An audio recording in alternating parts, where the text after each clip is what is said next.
Welcome back to the Jojitorium. Well, I think, remember too, whenever we found the German Scheiser corn. Let's not lie to each other. You're in twerk classes over there. That's what yeah. That's all it is. The fitness class. Working on them TikTok videos you like so much. Dead face.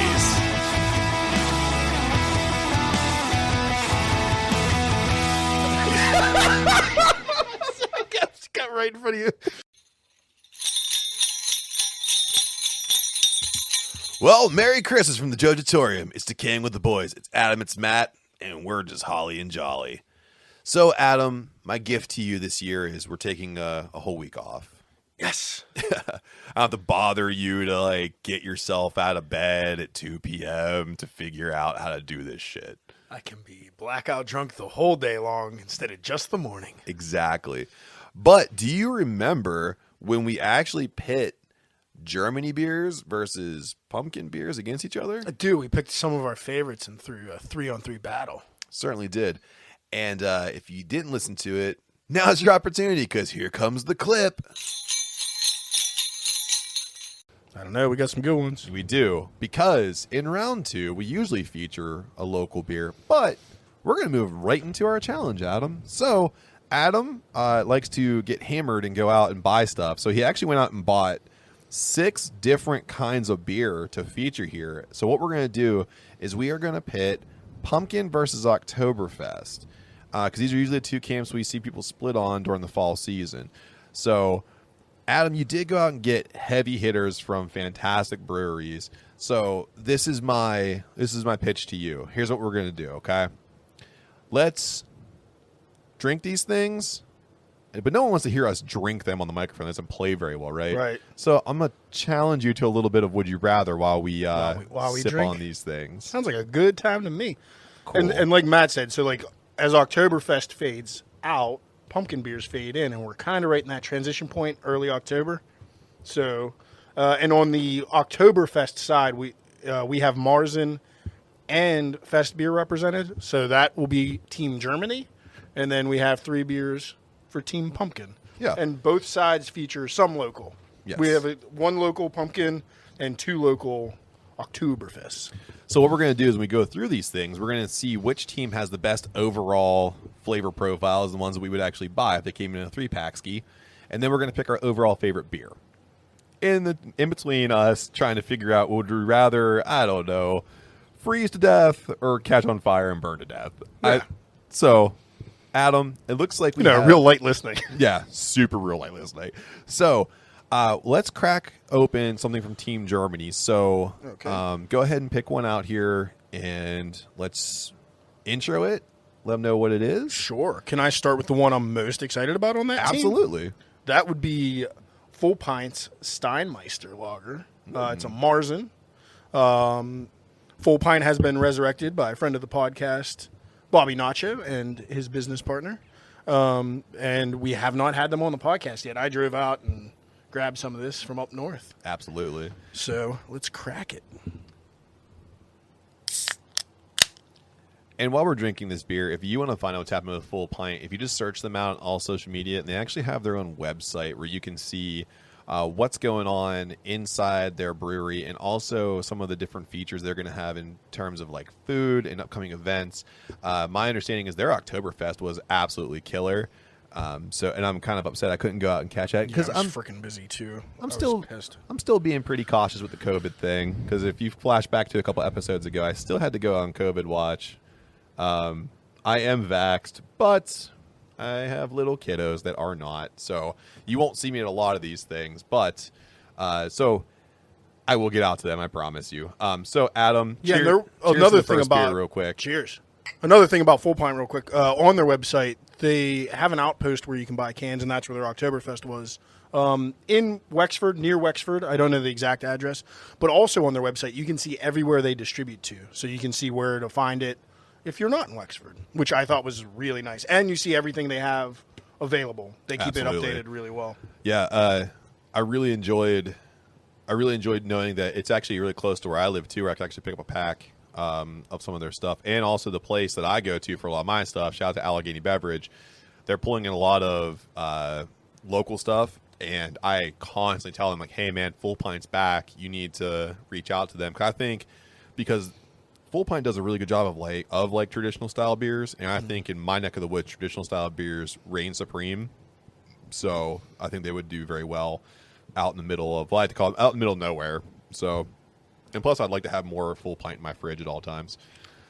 So Adam, while you drink down this delicious beer, I have to ask you, would you rather live through an episode of Orange is the New Black or an episode of Black Mirror? Oh my. I think Orange is the New Black. I think I could find something fun. And you kind of know what's coming at you in Orange is the New Black. Black Mirror, it's a different freak show every time. So I'm going to go with the predictable and the possibly fun, possibly sexual assault of Orange is the New Black. Yeah, I was going to say, dude, one thing they don't really let go in Orange is the New Black is there's a lot of sexual assault in there. Yeah, but in Black Mirror, it could be sexual assault by like a robot, which I'm down for. Which is why I'm gonna pick Black Mirror. Only like I love Black Mirror because there are some episodes where I'm like, I don't want to be the main character of that one. I'm hoping that I could like be an ancillary character, especially the one where the lady is like being rated at all times on her phone and her rating goes down. That's a great episode. I want to be the person that starts her downward trend. I want to be like, did you hear about Marcy being a bitch in that HR meeting? I gave her 2 stars. So you're just gonna troll the poor lady? Yeah, I like that. I'm definitely gonna be in there, man. Man, we might have to do a couple would you rather's. These beers are gonna take a second. Yeah, that's totally fine. Or we can get ripped and chug them all. I don't want you to do that because I have to ask you, would you rather nobody remember who you are at your 20-year class reunion or have everybody comment on how old you look? This is so dumb for me. I'm never going to a class reunion. You have to. What was the first choice? Would you rather nobody remember who you are or have everybody comment on how old you look? Comment on how old I look. I do not take care of myself. Okay. It's fine. I know. I would say I would love to believe that everyone would comment on how old I look, but that's not what they're going to talk about when I go there because I got kicked out of my 5-year reunion, and everyone remembers They're that. just gonna be like, oh my God, he's still alive. Yeah. Oh, definitely, dude. So I got hammered at that event, and I decided to interrupt my class president while he was trying to give a toast to everybody. And I was kicking things off the table. I actually got up on a picnic table and walked towards where he was talking, and I was talking reckless shit. And at the end of it, I looked at my buddy, that I'm not going to say his real name, but I looked right at him, and I was like, me and him, you should respect us. We got dicks like Jesus, which is a dirt nasty, or that was Mickey Avalon. Mickey Avalon, yeah, got dicks like Jesus, because at the time I was really into those guys, and I was hammered. So everyone's gonna remember me, and no one gives a fuck about how old I am, but everyone remembers me embarrassing myself at that reunion. Good Lord. This one's gonna play. I have to do smaller pours on the next Yeah, buddy. We're gonna have to. Holy cow. Let me see here. Would you rather walk barefoot in a public bathroom or through poison ivy? It's very good for my current situation of having poison ivy. Barefoot. Poison ivy. Public restrooms just, oh God. Hell no. I have farmer's feet, so I'm okay. I'll walk to that public bathroom. You think so? I can. You could wear shoes when I don't. You could play like a fun secondary game of is that puddle water or pee? Yeah. Like water or urine. It's a fun game. I can skip the puddles though, right? You could try. Good luck. I think it should have to be a public restroom at like a freaking Penguins game. Oh yeah. Poison ivy. Yeah. Poison ivy. Yeah, you're not going in a Kohl's one-seater bathroom. You're going through a stall. Yeah. Oh yeah. Like they have to have a piss trough. It's a stadium public restroom. Oh my God, dude. Because that's immediately where I went. Yeah. Because like that's how bad it would have to be for me to walk through poison ivy, and it's definitely poison ivy. Yeah, for sure. So we are finally done with the Steinmeister Marzen. What'd you think? I think it's a perfect representation of what I think of a Marzen. Yep. Like it's got that malty sweetness, not too sweet, nice and light. It's almost 6%, but I could probably rip through a 6-pack of those real easy on a cool afternoon. Absolutely. The maltiness on this thing really shines through. I really enjoy it. Like you said, I think it's a perfect representation of a Marzen, and I could definitely have quite a few of these. And I'm going to ask you, do you have more of these, right? I do. I bought a whole 4-pack of this. So here's the thing. We're brewing after this. And So we're going to need beers after this. We're going to need beers after this. So, Adam, I think it's a smart idea if we take smaller pours of the next one. Especially since the next one's 7.5. I'm eyeing it right now. Yes. I think we should hop back and forth between the teams. Smart idea. Yeah. Smart idea. So I'm going to start from this side on the pumpkins. Okay. So what Adam is reaching for right here is Troeg's Master of Pumpkin. It's a pumpkin ale from Hershey, Pennsylvania, clocking in at 7.5%. Yeah, I say just take as much as you want, and then we'll finish them during the brew day. That sounds like a good idea because I'm going to tell you right now. Because we're going to have to either do like 4 would you rathers for each beer or just finish these later. I think I want to get like at least a good like mouthful or two. Yeah, I'm going like a good 4-ounce pour. Yeah, because we can slam these when we're done. Yeah. So if you want to, also too, if you want to find out what's happening with Troeg's is kind of a bigger brewery.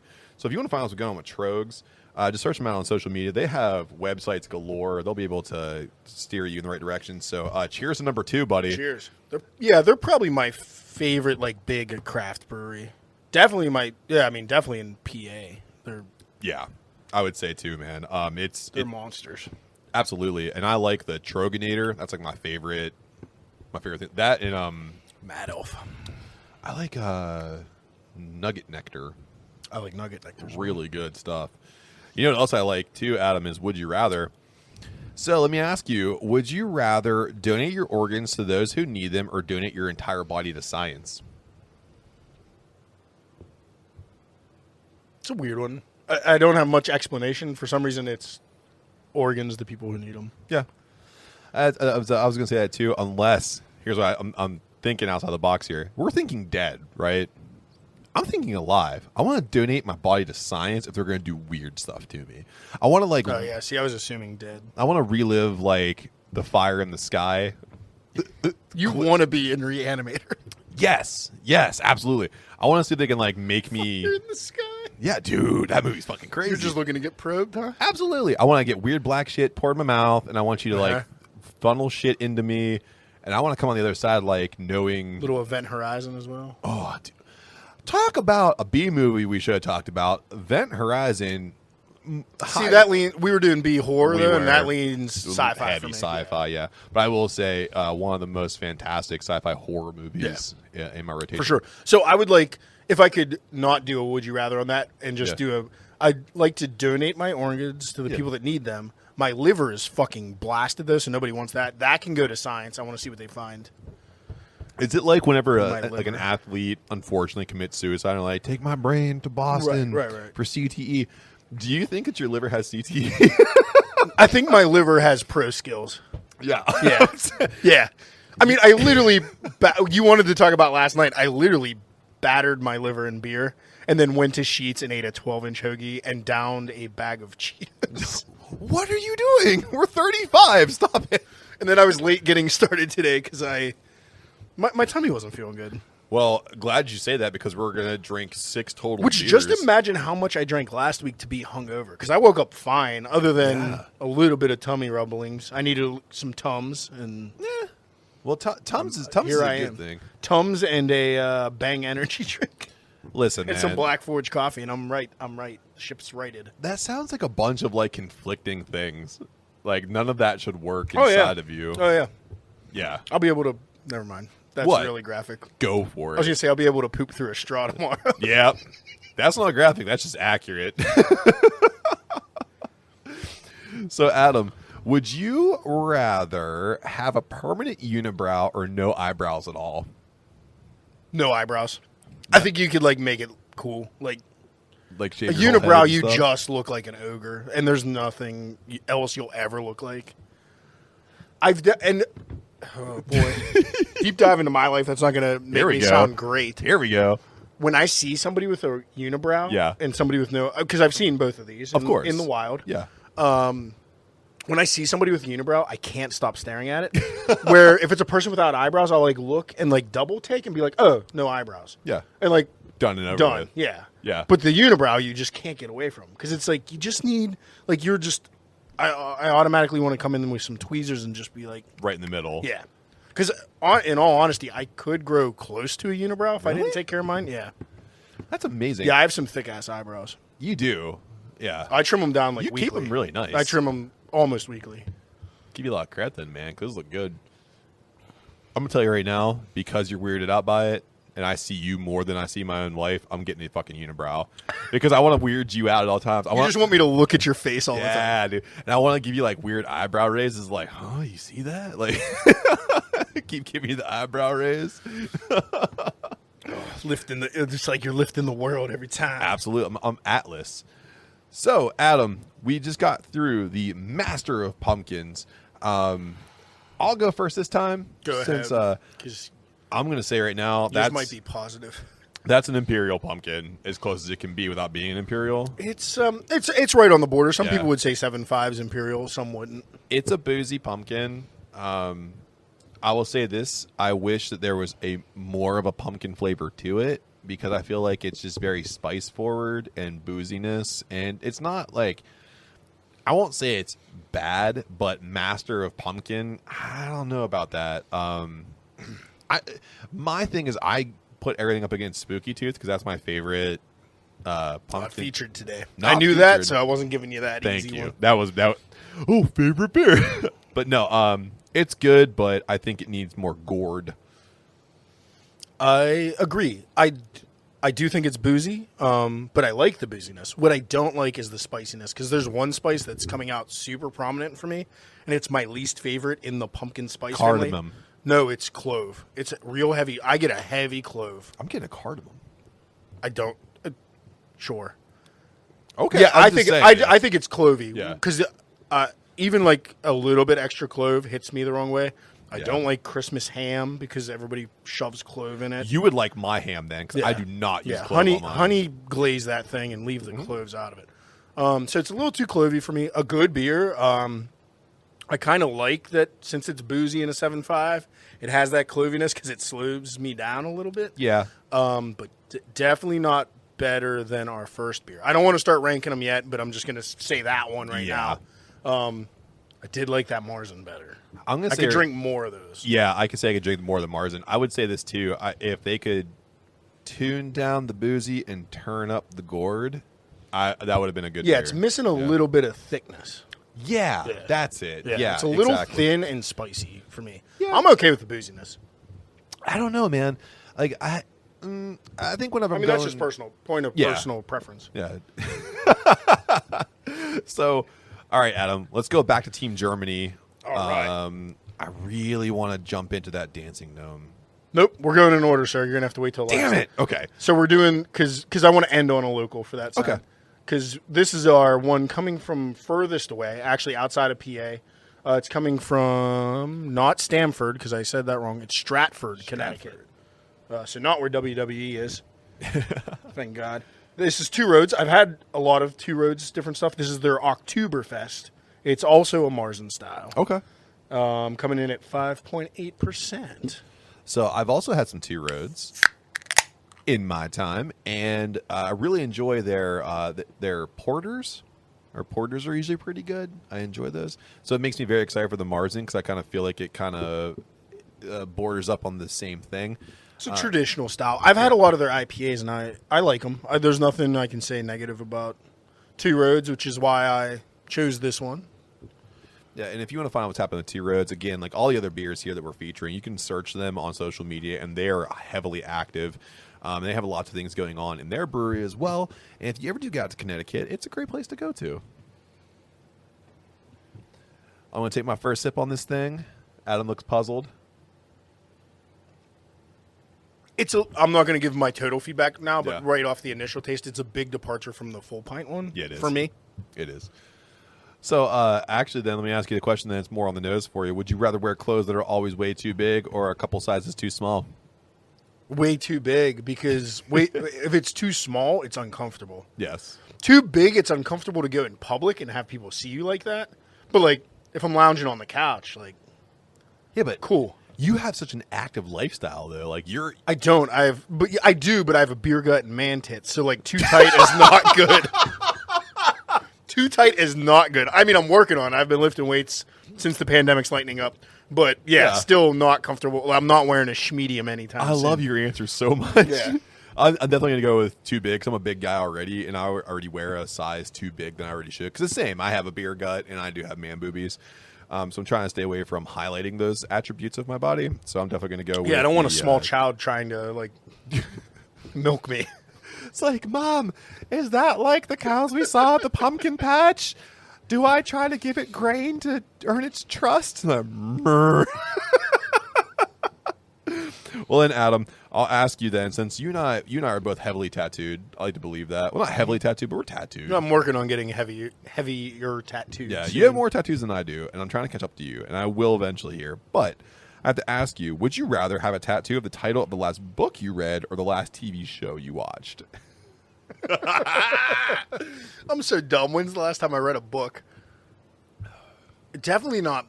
Oh, man, I think the last book I read from like cover to cover that wasn't audio form Yeah. was The Tipping Point, which is like a business book. So it's like, So if we included audiobooks, then what would it have been? I think I'm like in the middle of listening to it. Oh, okay. Because it's such a monster to read. I had It like is. some free Audible books. Yeah. So I bought a bunch of Stephen King shit. And that's what I was currently on. It was either that or like Starting Your Brewery, written by the owners of Lagunitas. Yeah. So it's like one of those. Either way, none of those. I'd definitely go TV show. It's the last TV show I watched. Yeah. So that's Squid Game. It's really popular Dude, now. me And, too. yeah, and it's brutal. So I'd definitely go with TV show. Yeah, I would say too. And I want I'm already late to the party. So I tried watching it last weekend. Yeah. Passed out in the middle of the first episode, which missed the best part of the episode. No, I'm not going to say any more spoilers. Just missed the best part. Yeah. So me and my wife watched it last night, I believe. Okay. Or Thursday night. Yeah. So, and we're watching it together, so that makes it tougher. I can binge watch by myself really easy. Yeah. Her work schedule kind of messes with, but we're going to get through that quick, I think. Yeah. If I got the tattoo of the last book I read, it'd be the Hellbound Heart, which is kind of cool. Oh, that's good. That'd be a good one. Is that the Keith Buckley? No, that's Watch. Okay. But no, Hellbound Heart is Clive Barker's book that led to the Hellraiser Oh, series. nice. Yeah, like me some fantastic. Clive Barker. It's fantastic.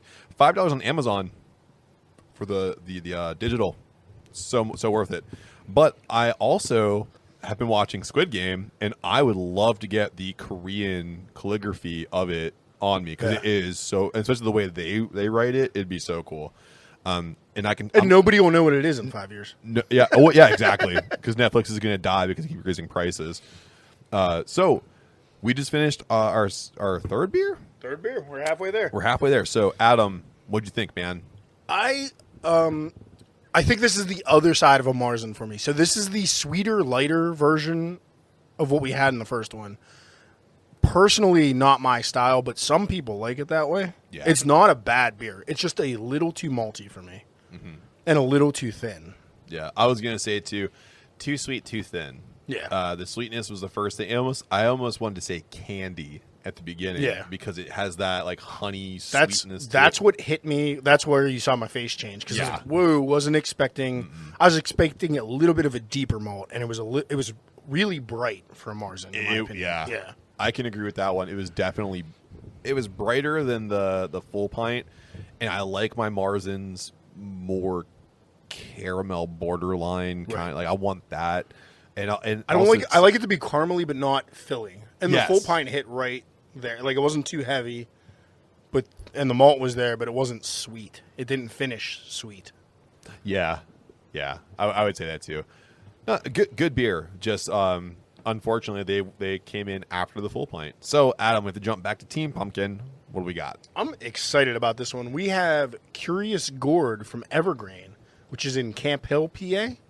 Ooh. And this one's coming in at a 6.3, so a little lighter than our first pumpkin beer. But what I really like on the label, it's like an inspector pumpkin here. I really like a little that. investigation. And from what I think, that's vanilla beans he's holding. So That if this is vanilla-y, this could be good. This could be really good. Uh-oh. Because I'm going to tell you right now, Daddy likes pumpkins and Daddy likes vanilla. Same. So if you want to find what's going on with Evergreen, they are an up-and-coming, more popular brewery, and you can search them on social media. They're always on board with doing some cool stuff. Evergreen also has the Sorbetto series that is, I think they're on like 30 or something like that. Yeah, I mean, I'm not to each their own. I'm not a fan of their Sorbetto series, but I am a fan of their IPAs. And their other beers are really good. They do some really good barrel-aged stouts and stuff, too, that are phenomenal. Yeah, man, they have that Citra Your Ass Down, and that's such a good beer, especially if you like that bright, shiny Citra hop in your beers, that very citrus-forward, fruit-forward kind of IPA. That's the way to go. So, all right, Adam, before I take my first sip, I have to ask you, would you rather throw the best parties but have to clean up the mess by yourself or never go to a party again? Throw the fucking best parties. I pretty much do that now. Unless you're over here, I throw awesome parties and clean up by myself. I know. Well, and people are like, oh, because Matt doesn't go to the parties? No, I go to the fucking parties, but what happens is I clean. Yeah, you are my cleanest friend. Yeah. By far. There's something inside of me that clicks, and I have to clean. It's because I'm a mama's boy, and my mom's a big cleaner. That's why I like you so much. Oh, dude, brew days with you are so easy. Yeah. I just, leave shit everywhere. Yeah. I'm getting really good at cleaning now, but I'm not going to prove it to you. I'm just going to let you do your thing. Yeah. But, definitely throw the best. To never party again, I can't imagine. That sounds terrible. I don't even care. People, I could have 3 people puke on the floor here. I'll clean it up. It up. Just to have parties, just to be with people. It's a real. This is going to get a real. We're 4 beers in, and I'm going to get personal. Hell yeah! But I was a real hermit and a real introvert in middle school, high school, even in college when we met. Yeah. But since I found my group of friends, and I don't know who I'd be without my group of friends. Yeah. So to not have parties, to not have big social interactions, the pandemic was tough. I mean, getting into craft beer, it opened my world up to people I would have been scared to talk to before that. So, yeah, I'm a big people person now. I'd love to have a party. I don't mind cleaning up the next day hungover. Yeah. It's fine. I would say, too, I'm a big social person. And if I wasn't able to go out and do things like party style or I lose my mind. So, and to kind of go back to what you were saying, when we were before the pandemic and before we both got you got in the craft beer scene before I did, and you pulled me in. Thank you for that, by the way, because the people I've met because of you getting into the scene has helped me, especially with this platform podcasting. And it kind of gave me the courage to do it because I finally realized I have similar interests with people, which is cool. But if you remember, before all this, I would go talk to the people. That if there was something happening, you'd be like, oh, is that so and so? Is that John 5 or is it? Yeah, I'm gonna go talk to him. Guess who I didn't talk to this past week? Amigo the Devil. Yeah, because you weren't there. Yeah, so we go back to the first Amigo the Devil show we had. Adam and was the second. Adam was kind of apprehensive about talking to Amigo the Devil. Which, if you don't listen to Amigo the Devil, you need to. Great murder folk punk kind of guy. And he's so sweet. He was just walking by me, and I just leaned over and was like, Amigo, pulled him right over. We took pictures with him. It was great, and that was kind of my thing. But I think the roles have reversed, man. You will say oh, that's the head brewer of insert incredible brewery. Let's go talk to him. Or I'm walking up on you, and you're already engaged in the conversation. If it's in brew culture, I'm still good with it. If it's a musician, though, it's tough. I did without you. Approach Connor from Tejon just because we interviewed them and Friends I was podcast. Yeah, I was I need to let him know who we are. But also a part of me that night, and Lori can tell you about this later. I was I was gonna bring merch and take beer and try to get him to try our beer, and I didn't do any of that. I was I was too nervous to do that part. But I did say hey and said we were decaying with the boys and everything like that. And that's where I come in. I should have went and grabbed the damn hat I bought and had him sign it, but Lori had it, and I didn't think that far ahead. I think they're a good group of dudes, and they were so nice during the interview. And I can't wait for them to come through Pittsburgh again. Yeah. We'll be there. Sure. We'll be Yeah. there. I hope they play like Spirit or something, like real small, and it's just them in an opener. It would be a killer time, and I will be Ubering home. Oh yeah, faux shower. I'll be It also staying in helped. place. I talked to Connor because we went to Strange Roots beforehand. Oh yeah. So I had like 3 beers there. I was 3 beers deep at Mr. Smalls already. So There you go, man. that helped. Because pounder cans of PBR were only $5. That's good, dude. That's I did one Dogfish 60-minute. It was like $7 for a 12-ounce. Ew. Like, not doing that No again. more. No mas. So, Adam, we just finished our 4th beer in the showdown right here, And 5th beer of the show. yeah, and I'll go first. ahead. I love this beer. This is exactly what I wanted. It tasted like a pumpkin cookie. Like it was. It had the sweetness from the gourd. It had the rollover fine. So people want vanilla to be very sweet. In beer, you want it to be very even and kind of rolling, and that's what this vanilla was. Vanilla kind of acted like a linking agent between all the flavor profiles. Just enough spice, just enough pumpkin, just enough vanilla, and a decent finish. Coming in at a 6.3%. Dude, I might have to fight you for the remaining 3 cans of this. Oh, you don't have to because I think it sucked. No. I almost got into a fight with you. I love this beer. Inspector Pumpkin on the label is definitely looking at vanilla beans. I think I just echo what you say. I think that vanilla just brings all the aspects of a pumpkin beer together, and it's a really tasty treat. That's an awesome beer. Yes, that's what I want my pumpkin beers to be like. Exactly. That's what I want. And also, too, you know what I really liked about it? The color. I was just going to say the color was shocking when I poured it out because Yeah. I was like, whoa, this said it was an ale, not a stout. And as you poured it, it lightened up a little bit, but it's a very deep, dark brown, Yes. but it does not, there's no roastiness. There's no, That's what I was waiting Yeah, for. yeah, there's and none it of that. never came out. I don't know. I mean, I don't know if that darkness just came from the vanilla. That would be a shit ton of vanilla. A metric shit ton of vanilla. If you guys don't know right now, vanilla is like $1,000 a bean right Yeah, now. I just bought 4 for a beer we're taking to drink the cookie table, and I had to put a second mortgage out on the house. Actually, what Adam doesn't know is I actually sold one of my kids to get the money to help supplement his mortgage. My vanilla beans. My vanilla bean supply. I'll miss you, babe. Hopefully you're surviving. And the little peek behind the curtain for the brewery. So on a homebrewing level, you can do tinctures.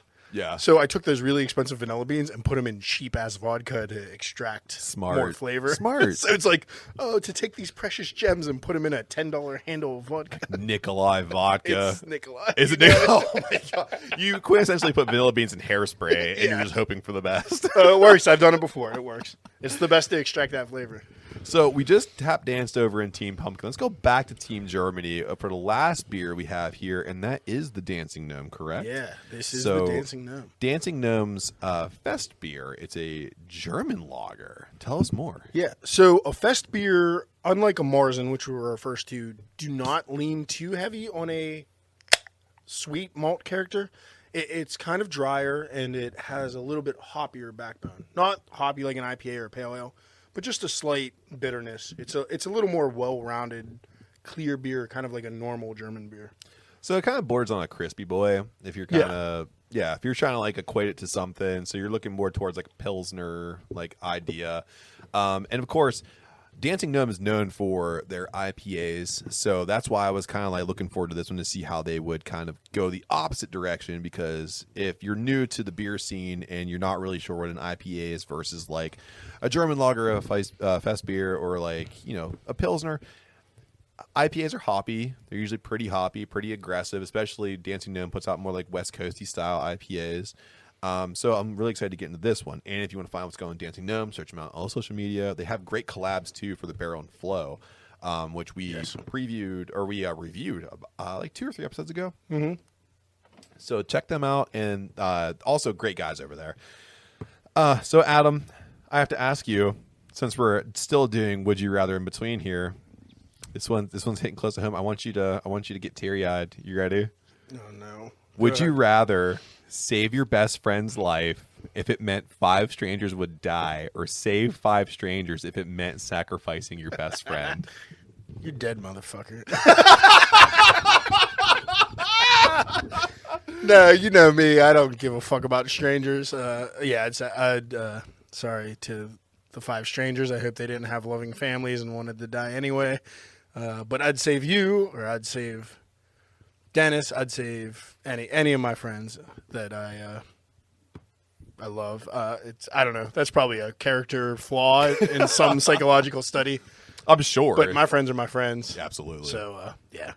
So spoiler alert. I just had to make you worry. As I agree. Oh, dude, like you had a lot of conviction in your face too, man. I was getting worried. I was like, he's gonna kill me.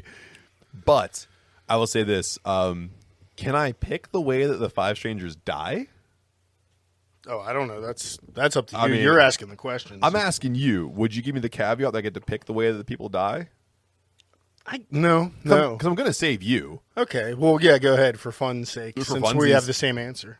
So I want to go back to Squid Game. So I want to have those 5 people play red light, green light, just like I do in the first one, and not tell them. So I didn't spoil it, but you did. Oh, yeah, totally.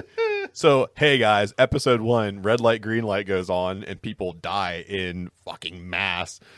But I want to kind of pare it down. I'll be like, oh, listen, and then, I'll present you, though. I'll bring you out. Be like, hey, this is my best friend, and I saved him.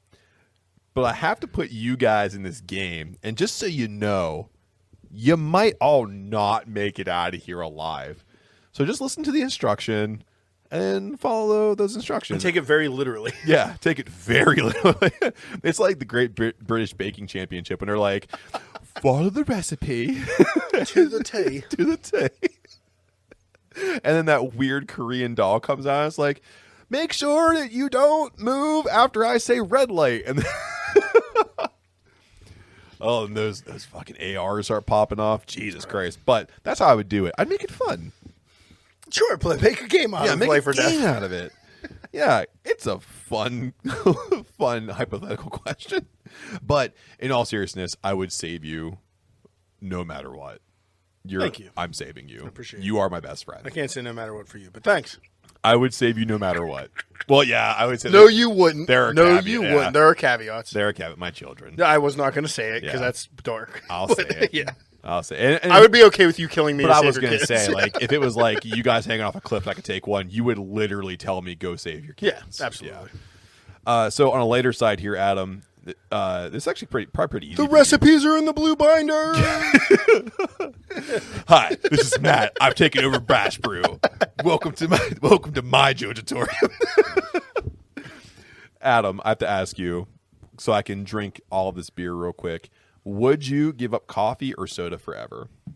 It's super easy. Soda. I'm not a soda.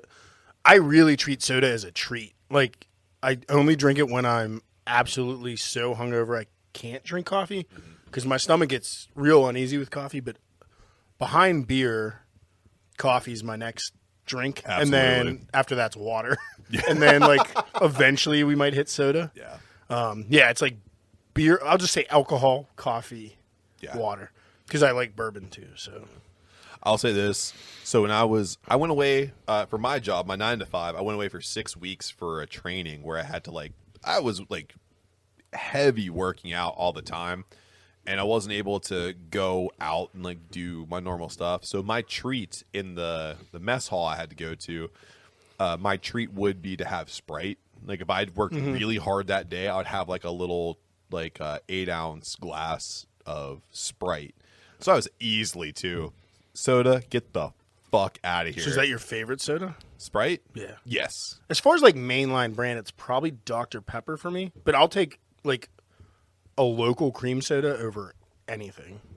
Oh yeah, it's second to none. But as far as big brand, Dr. Pepper. Yeah. I like Dr. Pepper. I do like Sprite too. I like Sprite because it helps with my hangovers. Yeah. That's when I lean. So most of my soda consumption is Sprite because I'm usually drinking it for a hangover. The only problem with Sprite is it's caffeine free. Yep. So I also have to do something for that caffeine, but sometimes it's worth it. If it's a post-wedding hangover, I'm leaning on Sprite. Oh yeah, Sprite and Gatorade. So I've actually done the LeBron mimosa. You ever seen this thing before? No, is it just Sprite and Gatorade? It's orange Gatorade and Sprite. That would be pretty awesome. And you put it together. It is really fucking good. And it helps your hangover tremendously. So Adam, we finished our 5th beer. What do you think about it? I really liked it. And going into it, like, I knew I liked Fest beers. I had not had, in full disclosure, I have, other than Master of Pumpkins a few years ago, I haven't had any of these beers before. But that one was phenomenal. Yeah, I have to agree with that. I love Fest beers. As much as I love Adam beers, again, thank you, Necromancer, for that first beer we had in the first round. Not to disparage you, but you were all the way in the first round. But this Fest beer is spot on. It's nice and light. It's crisp. It's got like this nice like sweetness on the back end of it. I really enjoyed it. And at 4.5%, it's something you can have all day, all night. And I honestly, man, this is the perfect time for me to get you in a verbal contract. I'll give you the rest of that gourd one, the vanilla evergreen, if I can have the rest of this one. Oh, yeah, shake hands on that one. Yeah, we'll shake hands on that. I definitely want to do that. So, speaking of Pumpkin Buddy, we have to move on to the very last beer, and it comes from our sweet dear friends. That's why I saved them for last. Over at Inner Groove. Yes. Inner Groove is hands down one of the best breweries, not just in Pittsburgh, but I'm going to venture to say in Pennsylvania. So I was lucky enough to party with the folks at Inner Groove twice this week. Oh my goodness! Yeah, not only did I party and with you them survived. last night, which was a great time, but they also released this pumpkin one on Wednesday night. Okay, so we were there on Wednesday to try it out. They do also have a coffee version of this. No, so I encourage you to go get that. Yes, okay. That was on draft only, nitro. But all of it was with a cinnamon sugar rim, and it was good. That's phenomenal. That's Daddy's lane right there. And of course, Inner Groove, if you search them on social media, you'll find out that not only do they have their space over near like the Penn Hills area, but their second Verona. space. Yes. Verona, yeah. Their second space up in Allentown? Is coming together now. It's not open yet, but they're constructing it now. And we didn't even mention what the beer was, so let me go ahead and do that because we're just excited to try it. So it's Inner Groove's Hallowed Ground. It's their pumpkin ale coming in at 5.3%. This is the only one today I've already had, like I just admitted. But yeah, and I can tell you right now, Inner Groove, I love your IPA game is on point. I'm trying to remember, is it Ethereal? Yes. The Ethereal? Yes. Oh, my God, dude. When that one comes out, I go buy 2 4-packs every time. And the other thing, too, about Inner Groove. Same. I don't like sweet IPAs, but that one just on crushes point, me. dude. Yeah, it's super vanilla. Super balanced. So also Inner Groove, if you go back a couple episodes on Hop Nation, they were interviewed and did a great job over there. But they talked about how they came up with their ideas for like naming the beers, and they're very music influenced. Yeah. Fantastic. And a lot of their music influences are like 90s alternative, which is like where I started listening to music. So it's cool. And it's 2 husband and wife couples in their ownership and their brewing. So hits really close to home for me. It's like really inspirational for us here. So yeah, just love that brewery. And they kill. They absolutely kill. So, and right now, I would like to thank just everywhere I got the beer. I didn't want to do any spoiler alerts, but thanks to Inner Groove. I picked it up at Inner Groove. Thank you Creekside Beer Distributing. Got some there. We got some at the Washington Beer Company in Trinity Point, Washington County, and Full Pint. So I'd just like to thank everybody for allowing me to buy some beer. Yeah. I'm just to put them out there.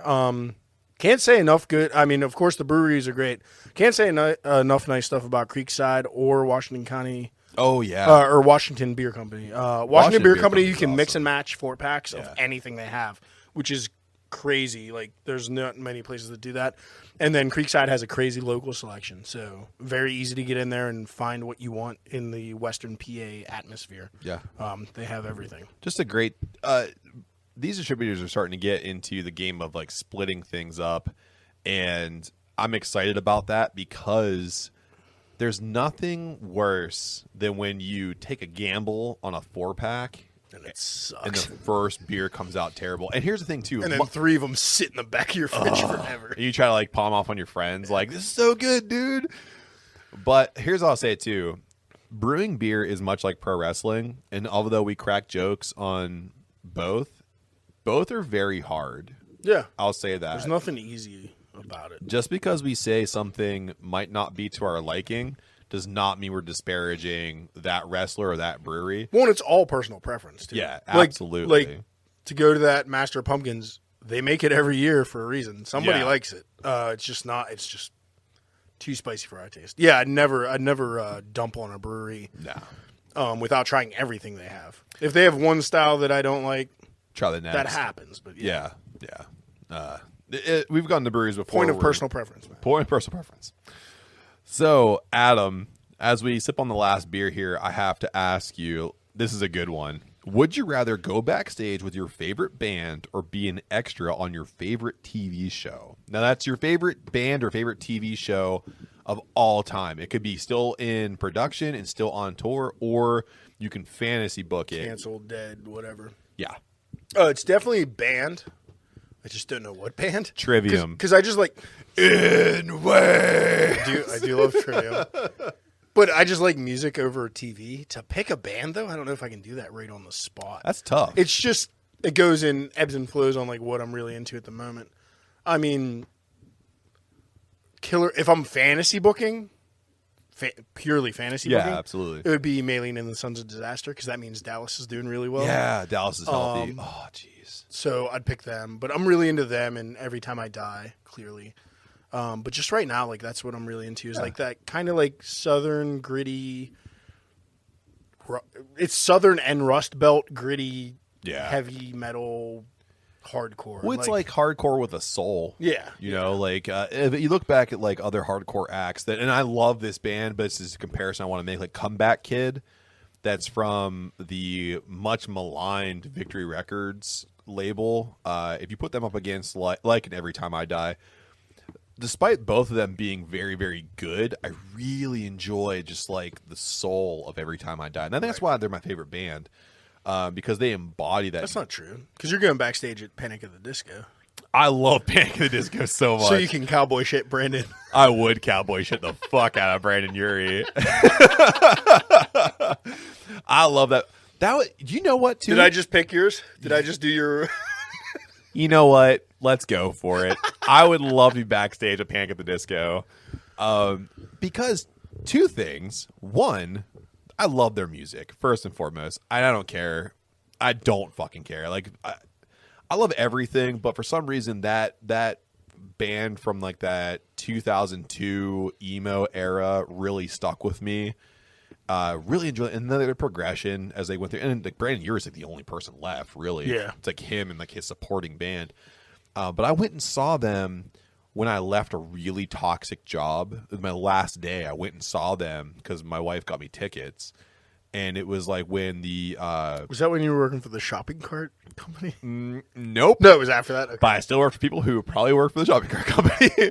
But like. That job was so toxic, and it was like going to see Panic at the Disco was like the release I needed to be like, that's so over. And they had the Prayer for the Wicked album came out, and they had songs like Fuck a Silver Lining and Hey Look Ma, I Made It and shit like that. And in my career, I've made it. Like I ascended to the top part of what I can do in my field, akin from like being like so far into the echelon of like anonymity, right?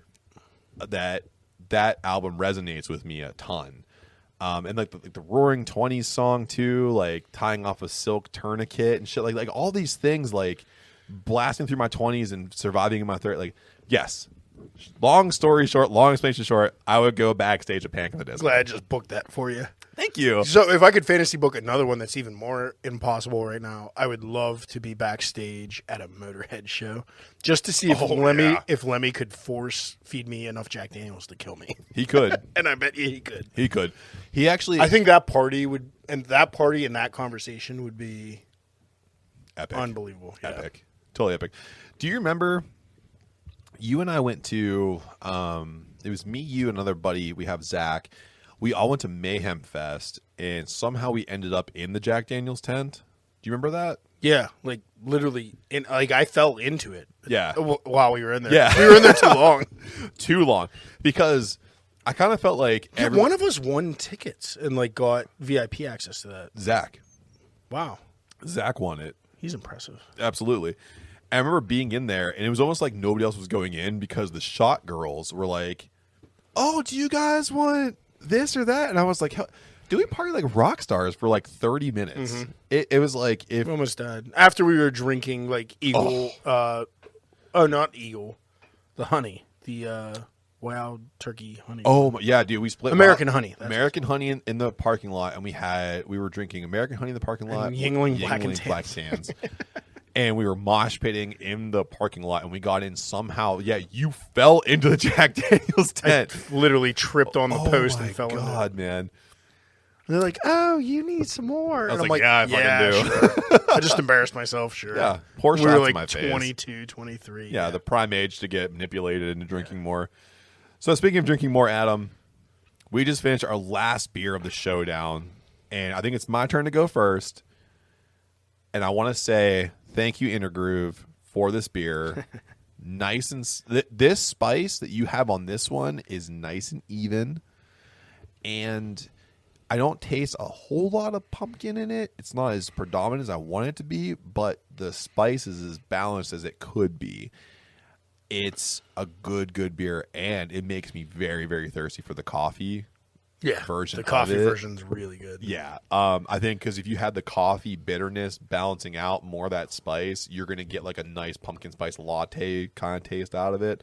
So I want to say Intergroup, fantastic job on this one. Coming in at 5.3%, I can have a whole four-ski of this one. And just great job. Thank you so much. Yeah, for being on the lower end of the ABV scale, it really stands neck to neck with that Evergreen one in my mind. It's the spice is where the spice needs to be. Even at 5.3, it's not thin. It's still full body. It's still tasty, and I could drink the whole. We have a 4-pack of this as well. So. This brew day is going to be brutal. But yeah, great beer. They never disappoint. Yeah, absolutely. So Adam, we've gone through 6 heavy hitters from not only Pittsburgh, but our friends out in Stratford, Connecticut in Two Roads. So I have to ask you, what is if you could pick one of the teams here, who's your overall favorite team? I can't believe how hard it is for me to not be on Team Pumpkin. Because I don't usually like pumpkin. I usually am a German loyalist. Damn. Say it. It's like, well, we have two good ones on each side. Yes. And one that wasn't quite my taste. Right. But if I had to drink them all day, I'm going to Team Germany. Oh my goodness. We couldn't be more different because I am going to go Team Pumpkin. I look at Team Germany and I see 2 banger beers and dancing them in full pint. And then Two Roads just kind of undersold just a little bit. My thing was Two Roads wasn't the worst I had today. It's not the worst. Yeah. I will say that. But whenever you approach me and say Marzen, and I feel like it's too sweet, and I'm looking for sweet on pumpkin. That Two Roads almost came off like a Vienna lager. Yes. I don't know. Yeah, there was something really sweet about it. I'm going to say this, and this might be, I don't know, sacrilege. Might cause a fight, but I'd rather have Master of Pumpkin over Oktoberfest. See, I'm opposite, just barely on that. No, it's not going to cause a fight because they're. Yeah. So I'm going Team Pumpkin. Okay. I really enjoy it. Also, as the Queen of Halloween, I have to make sure I stand firm with my Jack-o'-lantern trios, Intergroup, Evergreen, and Trogs. So we are spooktacular in our choices. So I am Team Pumpkin. Adam is Team Germany. Nobody lost here, by the way. No. Let me just say, all 6 of these beers are fantastic. But, Adam, we have to get down to our favorite beers. So aside from you picking your team, any one of these 6 beers can be your favorite beer. Which is your favorite? So the funny part is it comes between 2, and it's one on each team, actually. I can tell you right now, I can understand exactly where you're coming from. I think I'm going to stick with my Team Germany, though. Okay. On my favorite overall. And I'm going with the full pint Marzen. This is where we agree. Because for me, it was down between the full pint and the Intergroove beers. That was my 2. Yeah, absolutely. And only because I love a good Marzen, and I feel like full pint hit the Marzen out of the park, 1,000%. That So we'll give a strong silver medal to Intergroove because that was Absolutely. those were the two I was between. But it's like, it's just, again, personal preference where like eventually on pumpkin I'll burn out. Yes. But I can drink. It's just the style. Hey, if It Intergroove is. made a Marzen, I'd love to put that head to Oh, head. absolutely, yeah. Well, you're right too, because after a while, like you keep pumpkin, and it starts to be like, oh god, but I can have that caramel maltiness all day. And then even in third would be like just a fist fight between Gnome and Evergreen for me. Like, Yeah, I would think say. I'd lean Gnome. Evergreen, I love it. It's just so sweet. It's well balanced, but it's still on the sweet side. And this is where we would also disagree, because I would take 'Cause Evergreen. Evergreen. Yeah, because I like the balance of the vanilla and the pumpkin. See, I like flavor. the hoppiness of that Dancing Gnome. And that's why we're going to swap those beers out. Yep.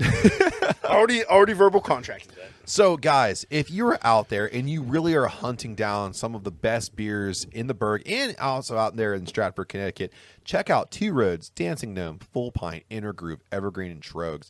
These guys set out heavy hitters all year round, but right now they have some of the best fall beers that you can get your hands on at this time. So, again, Two Roads, Dancing Gnome, Full Pint, Intergroove, Evergreen, and Trogs. Thank you, guys.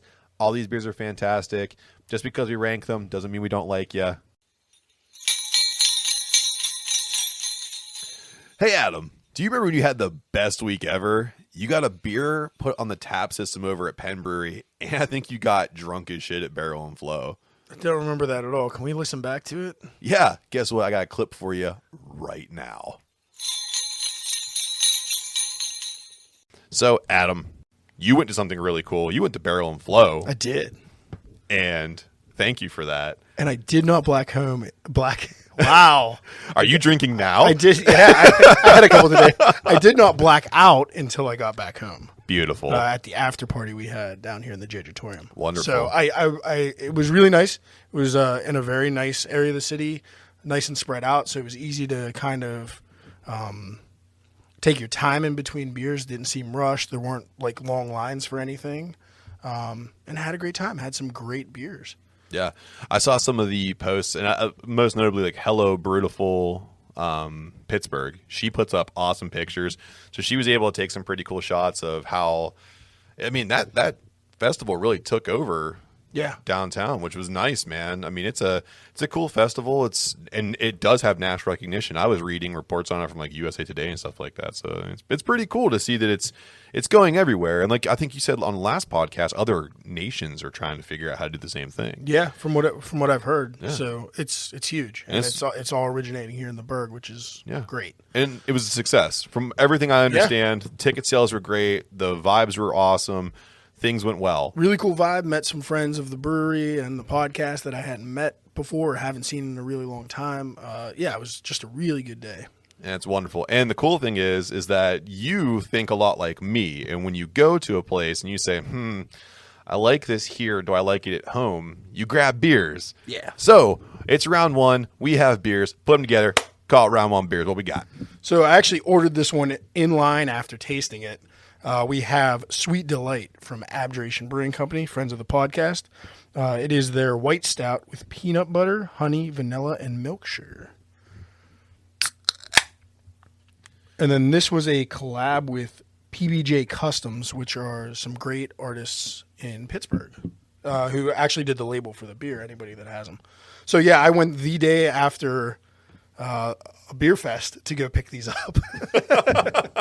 gave me a reason to kind of nurse my hangover on Sunday. Yeah. And I can tell you now, so the album, I almost said album art. I'm showing my age. The can art here is awesome. It's like a model. She's wearing some honeycomb, and she's got like a waffle cone around her waist. I think it's a peanut dress. Peanut dress? For the peanut, yeah. Yeah. Oh, it's so cool. Yeah. Big honey It's drip. like a peanut shell. Super rich colors all over the can. And, of course, you got the cool Barrel and Flow emblem on the back. So real quick before we start diving into everything here, make sure you check out and follow Barrel and Flow on all social media because this is going to come back. It's going to be back for 2022, and I will get my ticket for that one. And, of course, friends of the podcast over there at Abjuration. If you want to find out what's going on with them, you just search out Abjuration Brewing, and they're on Facebook and Instagram. Yeah, I just saw today they started construction on their outdoor patio space. So Congratulations! big news for Yeah. them too. And this was my and my wife's favorite label art of the festival. And I think yeah. I don't want to speak for her, but I think it was her favorite beer. I couldn't pick one for a favorite, but this is definitely one of my favorites from the festival. Yeah, I like this one a lot, man. It says it clocks in with some peanut butter, honey, vanilla, and milk sugar, and I can tell you right now, the peanut butter is the main star of this thing. Loving it. We also see some two-row, of course, a lactose in there. There's Madagascar vanilla beans. Yeah, coming in at 5.6. This is nice, man. Yeah, and it's crazy how much peanut butter I get in the nose and the flavor. Usually I get it one place or the other. This is all throughout, and that honey still comes through, and that sweetness is still there. It's very delicious. It's all very balanced. I mean, I think they were smart because the peanut butter is the star. Because peanut butter has that unique ability to elevate flavor profiles like vanilla, like honey, and they accompany very well. This is fantastic. I'm glad. Thank you for grabbing this, by the way. Yeah, and I'm grateful it was only 5.6% because I think it was one of my first 10 beers of the morning. So. What were some of the other ones you really liked? Trillium had a great, I think it was a double IPA there. The one our friends at Brew Gentlemen did with Run the Jewels was phenomenal. Killer Mike, baby. Yeah, Hitchhiker had a great collab there. Our friends at Burgers had a really cool Dunkel, I believe, with hazelnut in it, which was a really cool lager. Yeah. And then Dennis's collab with Our Town was a pineapple hibiscus IPA. Yeah, that's right. That was really good. Really cool color, really good flavor. But Revolution Brewing had some killer stuff out there, a really good stout, and the West Coast IPA we had on last week. So yeah, there was no losers in my mind. What's really cool too is I think because Barrel and Flow I think is a really unique opportunity to showcase, black culture, black art, black breweries, black business, and I think it also gives breweries an opportunity to really get experimental with some stuff too. Like you're combining with some artists that bring some really cool ideas to the table, and you kind of want to match their energy, and they come with that cool, vibrant artsy style, and these beers are all the same way. They're all they all have a twist to them a little bit, but it's awesome. I mean, the couple beers I've had from the Barrel and Flow sample, this one included now, like you said, I haven't had a bad one. Yeah. And 18th Street, who did the collab with Revolution, which is Revolution's a huge Midwest Chicago brewery. They actually had a stand right next to Revolution, so it was you can have the collab and then go see what they do in Indiana. Oh, that's in cool. their black-owned small craft brewery, and they actually, thinking of them, they had a killer barrel-aged stout that was only 5%, it was low ABV, but had all the flavor in the world. Oh, so I misinterpreted. I thought only the collabs are on pour over there. They had their other stuff there too. Yeah. Oh yeah. shit. So almost everybody has a collab, and then they'll have 1 to 3 other beers. That's it. And it just so happened 18th Street collabed with Revolution, so Revolution was serving the collab. So 18th Street came all the way from Indiana to Pittsburgh and just poured 2 of their. That's so cool. What they do. That's awesome. Which was really cool to see. So another big reason why I'm going to go to it next year. Yeah. Because I was like, first and foremost, I wanted to see. I love art and I love beer, and they put it together. I love that first and foremost. Plus, supporting Dennis. We love Dennis, of course. Listen to the last episode. We clearly love Dennis. But trying all the other beers too, man, that's just something really cool. And I'm amazed too now that you didn't black out. Yeah. Well, once I got home. Well, not once I got home. We probably drank with quite a group of people from the fest. Including the guys from Hop Nation, including Dennis. So I got pretty deep in. And then couldn't bob my head above water anymore. But didn't feel too bad the next day, surprisingly. But yeah, I definitely went nighty-night. Oh, yeah. At 2:30, I think. That's pretty good for a Dennis night. Yeah. I kept my head up until everybody left, and then it was good job. Bye-bye. Yeah. So Adam goes into melted candle mode when he gets to a certain point, and that's when you know it's time to go bye-bye. Yeah, so there's a lot of national breweries that also come in that we don't get here in Pittsburgh. And next year I went to meetings for both homebrew clubs here in Pittsburgh, in Allegheny County, and they're both going to try to get to next year's as well. They were in the prior iterations of Barrel and Flow when it was Fresh Fest. Yeah. This year, of course, was kind of hectic and the brew clubs weren't meeting as regularly, so we missed out this year. But we're gonna try to get some homebrew there next year with some collabs. Hell yeah, dude! I would love to see. It'd be really cool if you could collab up with Baron Batch. If you could somehow get a hold of him and you guys could Baron Bash. Yeah, that'd be kind of cool. Yeah. Where are you at, Baron? We got a collab ready for you for next year for Barrel and Float. Get us at DWTB and all social media, man. Adam, fucking stop with the bells. My bells. I didn't get you the bells to do it the whole time. Two-hearted. Intro bells. Bells two-hearted. Well, while I take these bells off of you, do you remember when the wonderful Bobby Nacho came to the Jojitorium? Couldn't forget it. Yeah, highest rated episode we recorded the entire year. And I remember when I pitted you against him with zombie trivia. I didn't do as well as I thought I was going to do. I thought you were going to sweep him. But I pulled off the win. You did. I think. Well, let's all find out. If you can't remember, here comes the clip. Adam! But you know what I love the most? Is watching you walk into battle. Usually it's against me. But now we have a guest. What do you got to pit me against my friends? Because I want to see you suffer. We're not friends anymore. You got the hat turned backwards. I'm rolling the sleeves up. So Matt, you about to play teacher here? Yeah, I wore the Slash sweater game for a show reason. host. So Just don't grab him by his bitch bun. that's right. We are into the full-on Halloween showdown, and it's Adam versus Nacho. And since Mr. Simmons, a.k.a. Bobby Nacho, has resurrected Full Pint, it's only right that this showdown be on zombie trivia. Ladies and gentlemen, ghosts and ghouls of all ages, but definitely 21 years and over, grab your Night of the Living Stout, Dawn of the Living Stout, and your Steinmeister Lager, Rolling Morrison. Oh, no. Nachos were drinking night. so you can prepare yourself for the terror. I got my Morrison. So these two combatants are going to enter into the Jojitorium arena.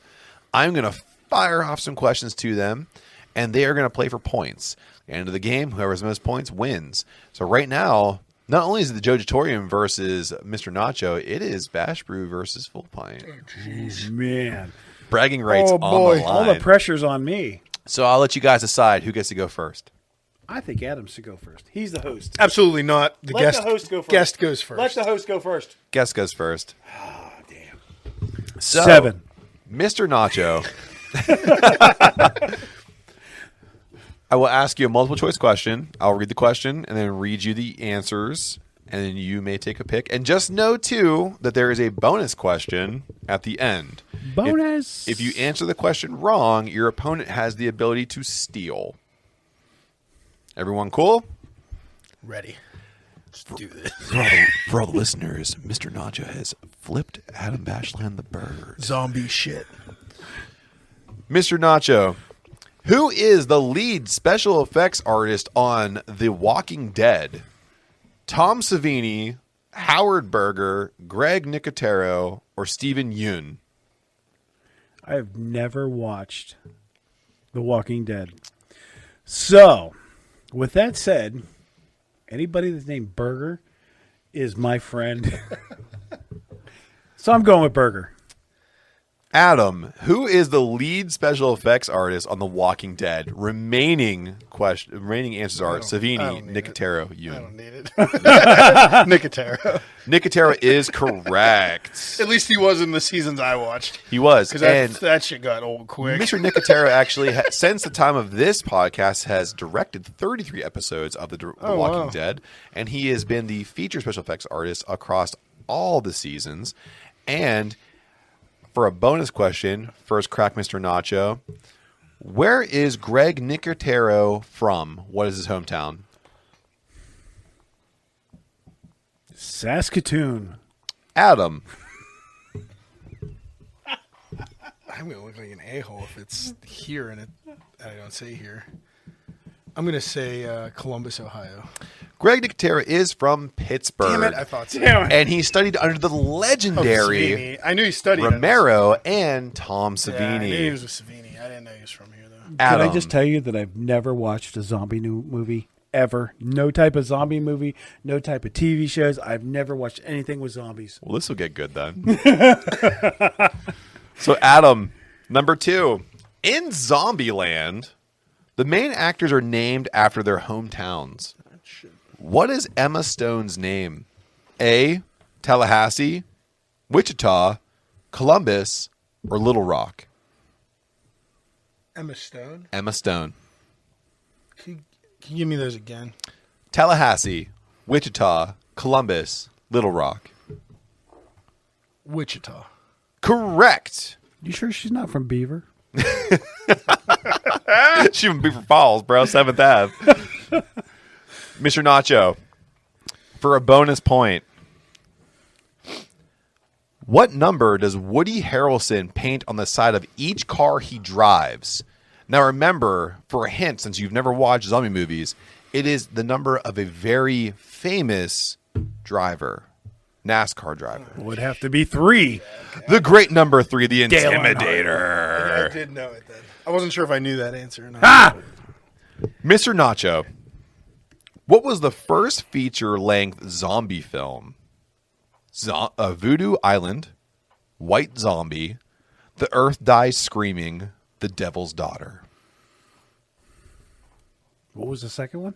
White Zombie. White Zombie. That is correct. Whoa! Everyone can pull one out of their ass once in a while. Adam Bashline, as a bonus That question, was my guess. what year was White Zombie released? 1962. No. For a steal, 1972. 1932. Damn it! Whoa! I was going to go 1940s. I was like, that. I don't even know if they had movies. It shortly followed Nosferatu.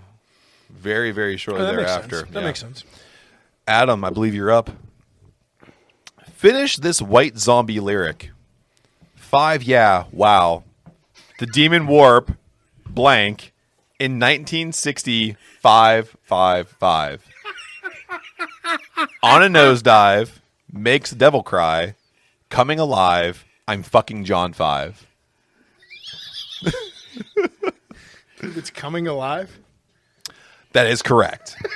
I do like option letter D though. So, Mr. Nacho, for a bonus point, what year did Thunder Kiss 65 debut? 1965. 1992. Oh, I wanted a shot at that. No, it's a bonus point. You got the point. That's okay because I have another bonus. I think I would. question I for think you. I would have said 93 anyway. But. True or false? The man who became Buckethead actually featured on the remake of Thunder Kiss 65. Is it true or false? True or false? For a bonus point. True. False. Yeah. It's a good question then. Thank it's you. really random. So, Adam, it's no, it's Mr. Nacho. It's on to Mr. Nacho. It's on. Yeah, it's on him. Mr. Nacho, in Shaun of the Dead, what was the name of the pub that they were always planning to run to in order to, quote unquote, let this all blow I over? don't even need the multiple choice on this. The Clatta, the Manchester Lane, the Crown, the Winchester. I was looking at Adam to see if he would give it away, and he didn't. Poker face. The Clatta, the Manchester Lane, the Crown, the Winchester. It's because I just feel bad for you. This game's not fair in here. The Winchester. That is correct. Adam, for a bonus point. Sean The Winchester. No. Well, actually, can you tell me where the Crown's from? Because it's also from one of their movies. Not for a bonus point, just see if you know it. Oh, I don't. Hot Fuzz. Correct. Hey. But for the bonus point, Sean's stepdad, Philip, has a car he loves dearly. What is the brand of that car? Philip was such a little dipshit. I bet you it was a Fiat. For the steal, Oh, what brand wait, of car? I didn't get the Steel Thunder Kiss. Never mind. It's your game. It's not my game. You're the teacher. You made fun of my fucking elbow pads. Fuck off. Nacho. Sean's stepdad, Philip, has a car he loves dearly. What is the brand of that car? If elbow pads were a car, it'd be a Saturn. a Jaguar. Damn it. Ooh, it was a nice car, huh? Yeah, it was a Jag. He was kind of a douche. That makes sense. We're going to move into a little bit of this or that. Are you going to like a soft, like freeze tag version of roller derby after this with those elbow pads or what? Hey, you won't roll with me though. You scared? You scared these elbow pads? I'll throw bows. Are they padded like mine? Don't think so. bows. So we're going into Pointy as hell. super pointy. We're going to go into a game of this or that. So I'm going to give you 2 zombie movies, and you got to tell me which one has a higher lifetime gross in the box office and post-release. That means DVD sales, and it's across the world. Okay? Mm-hmm. And I believe, who are you on to here? Adam? Is it you first? Yeah, he got the Winchester. Okay, yeah, so it's on you. Adam, the 2 movies that you're pitting against each other are Night of the Creeps and Dead Alive. Who had the highest lifetime gross? Easy. I would have to say Dead Alive. Wrong. Wow. Ooh, I'd have been I wrong just too. went with the one I saw. Nacho. The Evil Dead versus Reanimator. Evil Dead. That is correct. I would hope so. I mean, I like Reanimator. I know the video game. I never played it, but I've heard of the video game and I've seen it. The so. Evil Dead came in at 2.4 million, while the Reanimator came in at 2 million flat. Wow. That's not that high. It's not as high as I expected. Adam. Resident Evil Apocalypse versus Resident Evil Afterlife. You're setting me up in this round. Pressure. Going with the one I saw in the theaters, which was Apocalypse. That is wrong. Damn it. Wrong. I knew it. Nacho. Hotel Transylvania versus Zombieland. I'm going to say Zombieland. That is incorrect. Damn it. Fucking Woody Harrelson. Kids. I knew it was Woody Harrelson, too. Adam, the last one in this round. We're doing really well. Death Becomes Her versus Pet Sematary. I Come can't. on. I can't pick against. But was Pet Cemetery even in theaters? It was. We're talking about the OG, not the remake. OG. I have to go with it. It's probably not right. Pet Cemetery. That is incorrect. Yeah, that's Death right. Becomes Her came in at wrong. 58 million, while Pet Sematary came in at 57 million. lost. Oh, it was close. Very close. You lost to a nobody.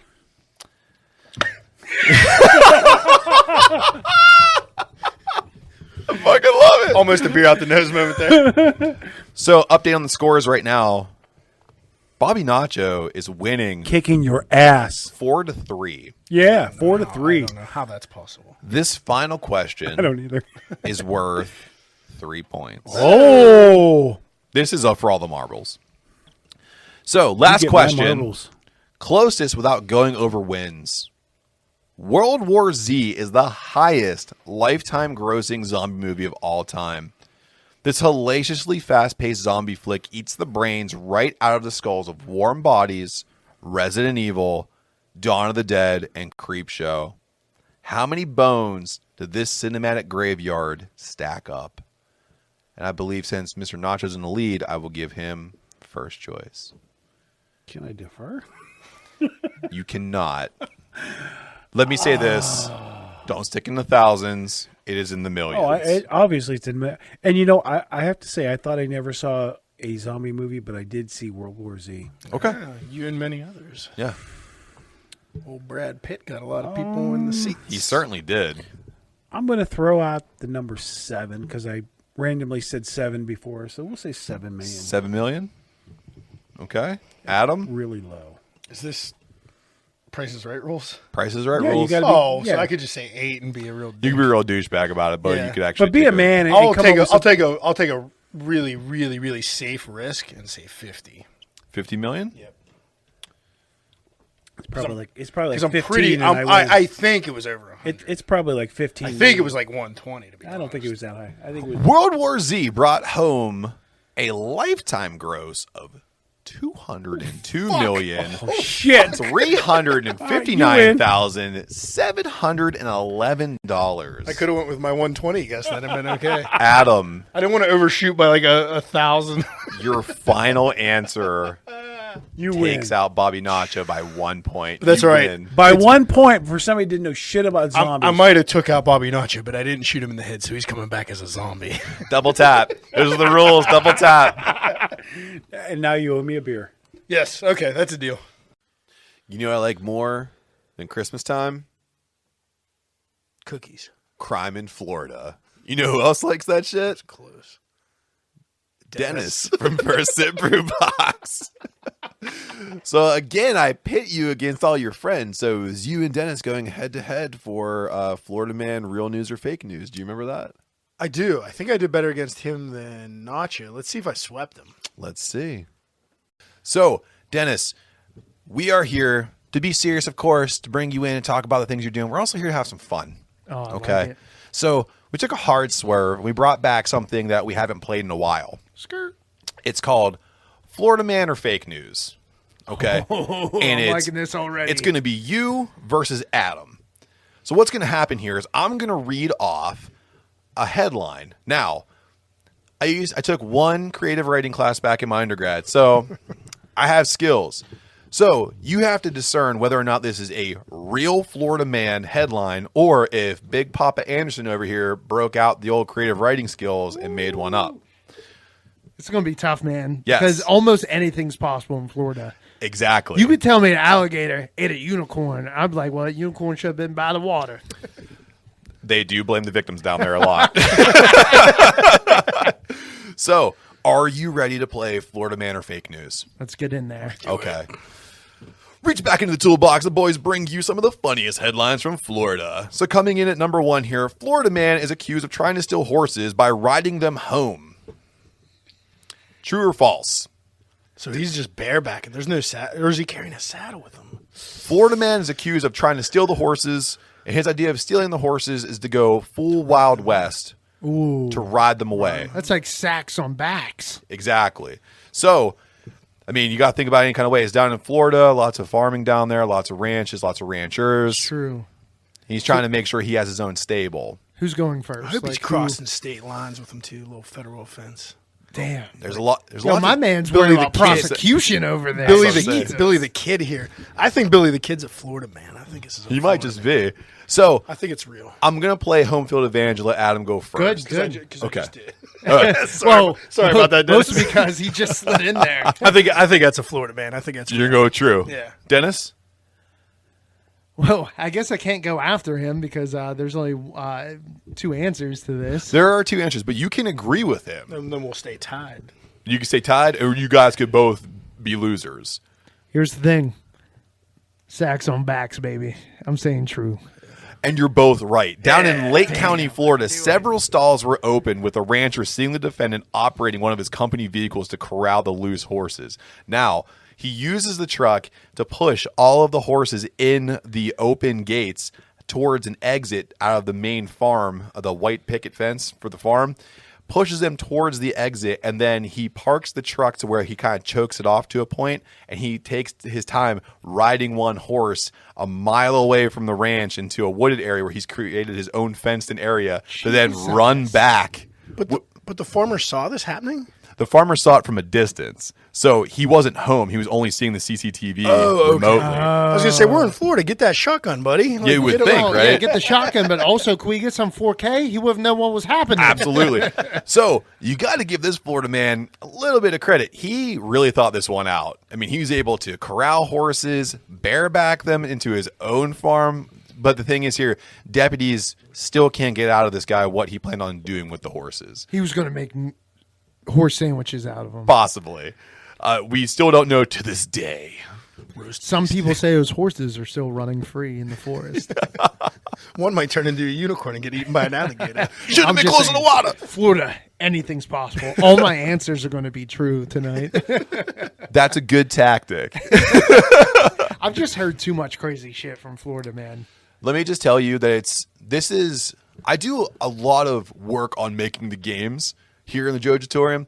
This is the easiest one. I literally just go to Reddit/r Florida Man headlines, and I see the ones that look good, and then it just sparks my creativity, and I like write it. some other ones. So, speaking of being creative, this fake teen doctor known as Dr. Love is arrested again on fraud charges in Florida.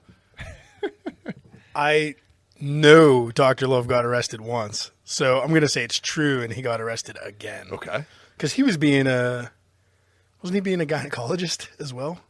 maybe. I believe. I'm pretty Well, sure. if you're a creepy That's why dude, they call him Dr. That's Love. every creepy dude's like part-time job is a kind of. But this is a teen. This is like a teenager. Fake teen doctor known as Dr. Love is arrested again on fraud charges in Florida. Doogie Howser down there getting the dirty. You're talking about sexual assault charges. These are fraud charges. Oh, well, you know. Maybe he does a good job, but then he just charges the insurance. All I'm saying is Dr. Love's a very common name. That is true. So, Adam, what are you saying? I'm saying it's true. And I'm only going off of wordplay here, so only because Mr. Anderson said, speaking of creativity, so I'm going to assume he created this. So I'm going to say false. Got him! Down in West Palm Beach, Florida, Malachi Love Robinson asked clients to send money to his personal account in lieu of sending the funds to a shipping company that he worked for. Malachi claimed to have a PhD and an MD. At 18 years old, he was able to fraud $35,000 out of an elderly patient. That ain't enough. Which resulted in the wannabe doctor serving 21 months in a max security prison near Fort Worth, Texas. 35K. What's his name again? Malachi Love Black? I fought him in Poland. It's crazy. I heard Tony Khan reach out to him and sign him to a contract. Malachi Love Robinson's all elite. Confirmed. Yo, I feel like that people in like Trump's family's last name, they're going to switch it to Love Black just so people don't think they're racist. Like Trump Love Black. I might vote for him at that point. Oh my God. 2024. Is that the next time? God, please no. That's the next time, right? 2024. You're correct. Yeah, you are right. It's, I try to like block it out of my brain. I know. It goes with the Olympics, usually. It's true. So, speaking of sporting events, a Florida man attempts to sneak cocaine into a Tampa Bay Rays baseball game inside his anus. And the narcotics he goes into a narcotics-induced psychosis after the substance seeps out into his body. God. You can't trust the asshole. Just starts. Oh man, imagine if he went streaking. You're never catching him. Oh, I know. And if you guys don't know, if you guys don't know, narcotics-induced psychosis is like if someone had a schizophrenic breakdown and they are also completely under the influence of the substance they take. Damn. So the narcotics-induced psychosis isn't indicative of any one substance. You can actually have this if you smoke too much marijuana as well. So think about it. The cocaine is the narcotic that induces psychosis. So do you have to be does your mental state have to be predicated on the fact that that could have happened eventually? And then all that did was like put a hot pocket in the microwave and sped it up? I think it kind of goes along the lines of like, how mad can you get? Have you ever been so mad that you saw red? Did you know you were capable of that? It's well, I'm red-green colorblind, so no matter how mad I get, never saw red. Yo, I saw brown, killed a motherfucker. Wait, that sounds racist. You said it, though. You said it. I saw brown, killed him. So for our friends in the horror movie community, this is like the Fast Zombies in 28 Days Later. Oh, no. I Correct. don't fucks with those. You just hear that. They're running through the church. Can we all go back and watch the movie and realize that not many black people died because we weren't there? Yeah, because you were smart. Yeah, we went to the moon. Like we said, fuck Smart. you guys. Jeff Bezos, you're my boy. Jeff Bezos is sending civilians into space, which I don't understand at all. No one knows how to fly a plane, but they're in a rocket. Now that we're down well, this to be rabbit fair, hole. a rocket's going one direction. Until it comes back down. Well, no, if it gets out of the Earth's atmosphere, out of its orbit. Yeah, like the Challenger. Okay, well, rocket. Okay, rocket scientist. Oh, if we're going to bring up the past, So everyone knows the past. It has nothing to do with the future, which is totally false. It absolutely does. I'm pretty sure I read The Art of War. since we went down this Sun Tzu, Bezos rabbit hole, it proves that all these grow your hair back solutions are fake. Because if he could send a rocket into space, he could grow hair on his Yeah, head. I agree. Damn. So just go bald. Bald motherfucker. So to cut right back to what we were doing here, Good, because I forgot. Yeah, the psychosis at a Rays game. a Florida man attempts to sneak cocaine into a Tampa Rays baseball game inside his anus and goes into a narcotics-induced psychosis after the substance seeps out into his body. True or false? Can I go for the Grand Slam win? Sure. I'm going to say false because this happened at a Baltimore Orioles game instead. Okay. Because it sounds like a Baltimore thing. I will agree with Adam because he's conveniently right about this stuff for arbitrary reasons. I did hear the love story on a radio show. Yes. That's the only one I had any. So you guys are right. It is false.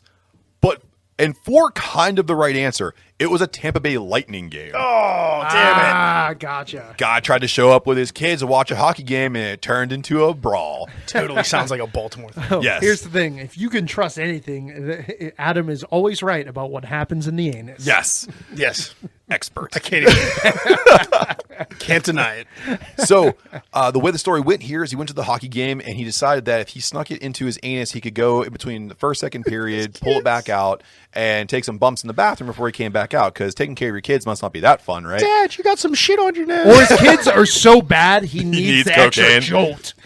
So apparently, though, he went to the dollar store to get his balloons because that fucker Ooh, that's where you popped in fucked his- up. Yeah. That's where you fucked up. Ripped You got to get some premium rubber, homie, Yes. if you're putting drugs in the anus. By the end of the first period, this Florida man was trying to fight the glass and everyone around him. He was found half naked running through Section G towards the exit when people thought maybe he was hurt, but when he was stopped by security, they found out he went full Florida man.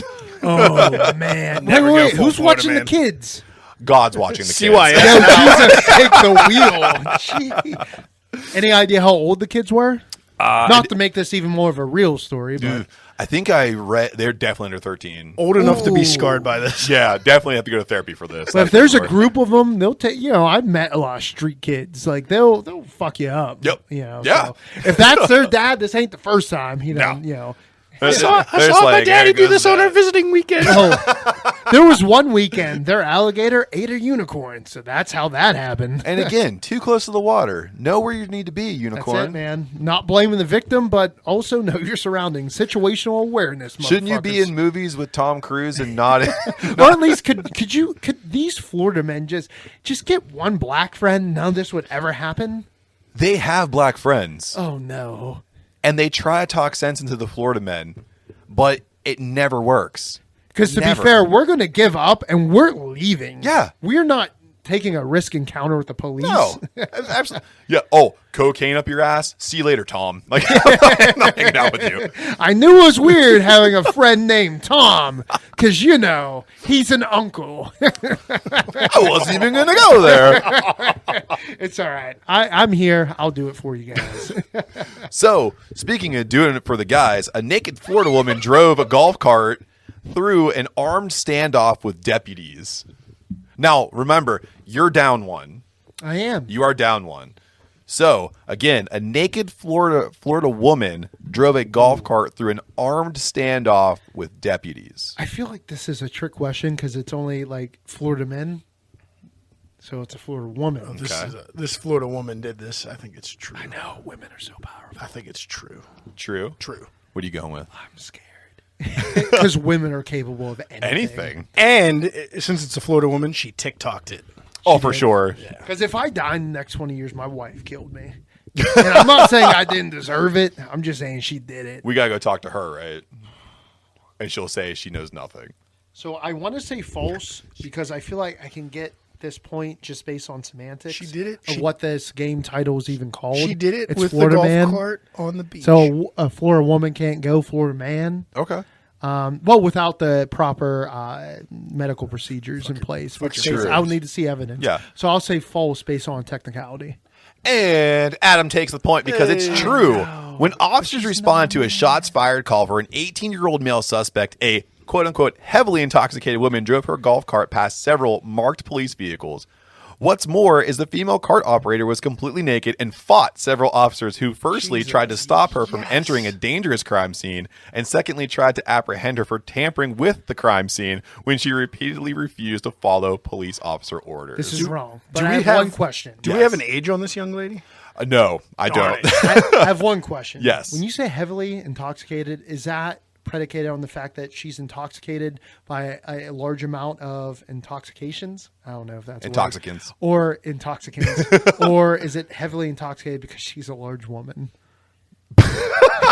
That could also factor into why I was asking age. So I'll go back and see. But what I think is hilarious here is that it was a shots fired call for an 18-year-old male suspect. So you have officers trained on Yo, this. that's this his site. girlfriend. What a She swerve. came in like a wrecking ball. In my dreams, it's his mom or his grandmama. No, in your dreams? In my dreams, yeah. I want this to be My the sick girlfriend. fantasies. Like a 22-year-old, well endowed. Yeah, but she's not coming through Magical like octopus like mom will. Those No. things will hit the ground. No, mom and grandma, they ain't there to make friends. You know, they're trying to take someone out. Meemaw Utterpuss is coming through.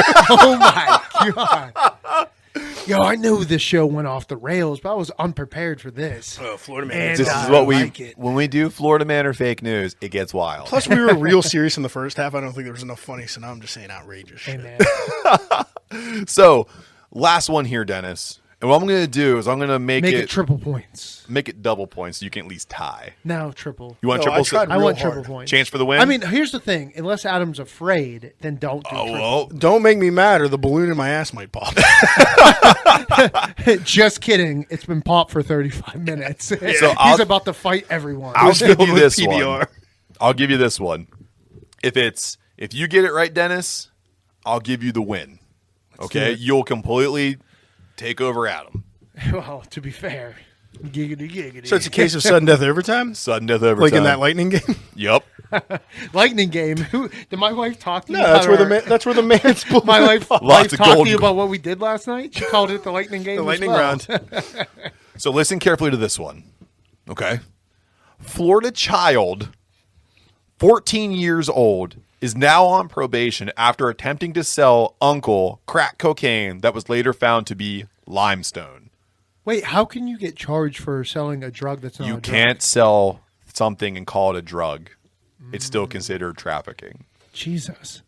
I was Florida child, 14-year-old, now on probation after attempting to sell uncle crack cocaine that was later found to just be limestone. I think it's only fair that I guess it doesn't work if Dennis goes first. Because he could Well, win did it. you say I go first? I thought Adam had a home field, so He has always home goes field. first. So I'm going first? Yes. I think that's false. Okay. Why? I think you creatively wrote that, and I don't think there's much limestone in Florida for some reason. There's I limestone don't everywhere. know that. I know most of it's in Kentucky. That's why the water's so good. It's urban. There you go. Here's the thing. I did an episode recently with a geologist, so I'm going to say false. Okay.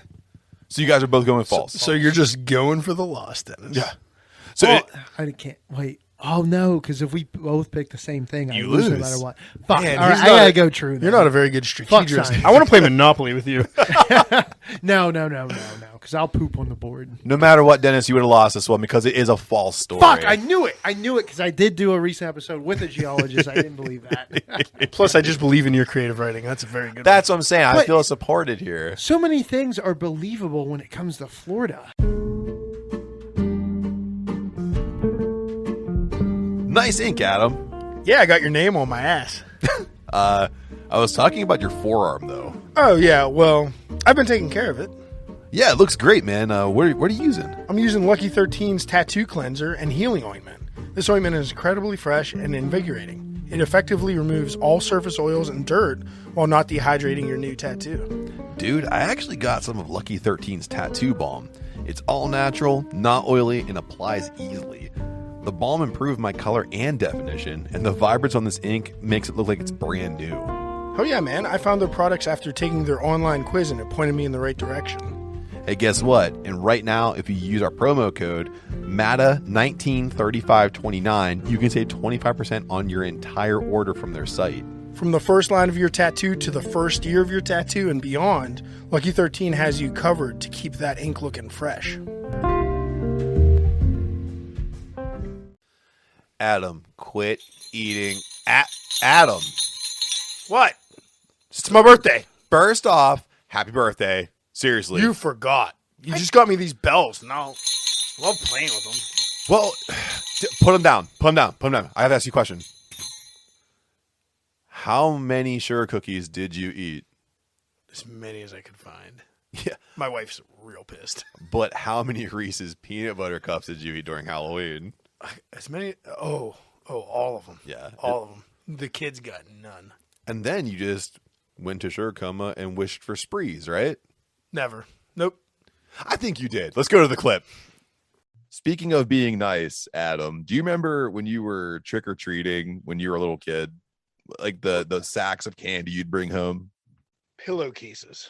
Pillowcase, my Absolutely. go-to carrier of candy. Yes. They weren't made for comfort. They were made for transportation. But I can tell you that one of my favorite things to do was to sit down with whoever went trick-or-treating with and then break the candy all apart and start making trades and everything. And I would say that there were pieces of candy that I would never trade away. And they just so happened to be the non-chocolate candies. So, Adam, I challenge you to the Mount Rushmore of non-chocolate candy. I want you to think Halloween. I want you to think trick-or-treating. We're getting rid of chocolate. Chocolate's so 2000 and late. We're in 2021. We want to have non-chocolate candies. So for new listeners who don't know how this works, we go back and forth. We each get 4 picks in total. We compare and contrast, argue it out, and then we want to make sure between the two of us, of the 8 total picks we have, we pick the top 4 and snake back and forth. So if Adam takes my number 1, I got to think of a new number 1, and so on and so forth until we come up with the 4 best non-chocolate candies that you're going to get in your pillowcase this year. I'll tell you right now, a little warning, I'm going to fuck you up. I've never been worried about you when it comes to candy, and I'm not going to fucking start now, Bashline. And just so happens that it's my turn to go first. So okay, it's my turn. I believe you. I don't keep track, so go right ahead. I don't keep track either. I'm just taking it. I'm just telling you I'm going first. Because your threats, I'm taking them as credible, and I'm out here to start smashing you. So with my first pick, I'm taking a piece of candy that is not just delicious, it is actually versatile, because when you bite off both ends, it becomes a straw, and you can drink your gamer fuel when you're playing Halo with your friends at a LAN party. And I'm going with the classic Twizzlers. Ooh. Oh, man. Why do you gotta do that? Because I can't argue against the Twizzler. I can't. That's a strong round 1. I'm gonna be fucking bulletproof. I'm a thick man who loves non-chocolate candy. I'm about to drop heat on you. I'm napalm to you right now. About the Kenny Omega my ass. That's right. No one kicks out the 1-winged angel or the type 2 diabetic plunge. The type 2 Twizzler. All right, man. So I've showed my first round pick. There's such variety in Twizzlers too. Like Yes. You got all the flavors. Oh, but what's your favorite out of all the varieties? So here's the thing. I love the classic ones, but I like the package of the nibs, the little ones, the little Right. guys, because I can split open the top of it and like you just drink them like I'm driving my car. So it's But not like a still- flavor. It's like the mini versions are like my favorite. But is that still like one flavor? Like I think the classic flavor is strawberry, right? Yes. So strawberry, but I do love the rainbow ones that came out, because it was like all these different like tropical flavors, I think. Oh, that sounds good. That was I don't really good. I'm sure I've had them. I just don't remember. But I also like the chocolate ones. Strangely enough, I know this is non-chocolate, but they're just chocolate flavored, and we're not putting it on the list. They also have these like, I think it was cherry lemonade. So it was like the cherry Twizzler outside, and then they injected it with like lemon or lemonade taffy. And Yes. it was phenomenal. It instantly made my mouth water. I would take one bite out of it, and I was like wiping the corners of my mouth because it was just so like acidic. It would just it start I'm a big piling up. fan of lemon candy. Oh yeah, lemon candies in general. Like, it's not gonna make my list, but I loved lemon heads so fucking much because of the lemon flavor. Say, don't expect my first pick to be lemon heads, but I do love lemon candy. I do. I love lemon heads. It wouldn't make this list. I don't love that lemon candy enough. Actually, the rest of my list: lemon heads, Alibaba Chew, and Gatorade gum. Actually, if you steal a couple of mine, lemon heads might make it because they're deep on my list, but they ain't first round. All right. Because my first round pick, which also has a great lemon flavored candy in a multiple of flavors, is not only sweet, but they're sour. Sometimes they're nice. Sometimes they're mean. Their new marketing campaign I fucking hate, but whatever. It's Sour Patch Kids. I love Sour Patch Kids.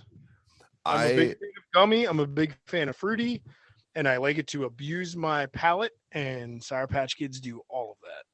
There's something about getting through a bag of those things where you're like, holy shit, my tongue is about to melt out of my mouth. It hurts, but you can't stop. You can't stop eating them. And again, these are our personal picks, and everything I plan on choosing in my top 4 is things that if they are in my kitchen or if they're in my pantry, they will be there for less than 24 hours. If they're in the house, I'm going to eat them. I'm going to eat all of them until I don't feel good. So Likewise. Sour Patch Kids definitely qualify for that. Absolutely. I couldn't agree with that more. If these things are in my house, I'm going to attack. I do the thing where I'm like, oh, I'll just take like one or two. It's totally fine. And then I find myself taking one or two more, then one or two more. And then before I know it, the whole bag's gone. And my wife is asking me what I did with all the groceries. What happened? I'll tell you what happened. Daddy got hungry and he didn't want to eat apples and shit. So I'm ready. I'm bringing the heat here the second round. Okay. Yeah. Now, everyone talks about all these chewy candies, and I like my candy to be a little crunchy sometimes. So I'm going to go with a classic candy. Not everybody, I don't know. If you don't want to get on board with that, it's totally fine with you. But I'm going to tell you right now, sprees are where it's at. Sprees, man. Those things, they had like a nice texture to them, and you crunch into them. It was like the original flavor crystals, man. They break in your mouth, and you just like coat your mouth. What? Sprees. It just seems like the great value version of Skittles. It's just like shitty puck-shaped Skittles. Shut your fucking mouth when you talk about sprees. Sprees are delicious. Oh, you can have them. They suck out loud. I'll have all of them, and I'll beat up kids to get them. They're so fucking good to me. And they came in packages of 2, like annoyingly came in packages of 2, where you couldn't rip the one end. You had to like push the 2 together to pop the middle of the packaging. And I like that. So I like rip them apart. It was good. One, if I can give you a bright spot on sprees, they were tart. Yeah. Am I correct? Like they were all tart. There weren't like sour sprees. They were just sour. Yeah. So the sour tickles my fancy a little bit, but other than that, they're just shitty Skittles. Shitty Tums version Skittles. You're wrong. You're so wrong. And I knew I was going to defend this one to you because you're like highfalutin and everything. You're like, oh, it's fucking Skittles. It's your second pick. Yeah. You came out with a banger like Twizzlers, and then you. Oh my! And I followed it up with a secondary banger in sprees. Okay. Sure. Sorry, I'm fucking winning. Against one, I'm about to start winning right now. Well, what do you got? My second pick's easy. Also has a great lemon flavored candy and a variety of fruity, chewy snacks. And it is your individually wrapped favorites. They come in a stick. Starburst. I thought you were going to say Mentos. They're even shittier sprees. Actually, I don't know. I'd have to eat them side by side. No, Starburst. And specifically the pink and the yellow. So the strawberry and the lemon flavors are my favorite. Which is crazy too, because most people don't like the lemon ones, but they're my favorite. My least favorite is orange. Yeah, it's whenever like being in high school, I remember one of the vending machines, it had decent candy in it, and people would always get the Starburst, and they would try to find me to hand me all the lemon ones. I'm like, you guys are suckers. Like, oh, Matt likes lemon Starburst. It's not like I'm eating dog shit. They're lemon Starbursts. They're delicious.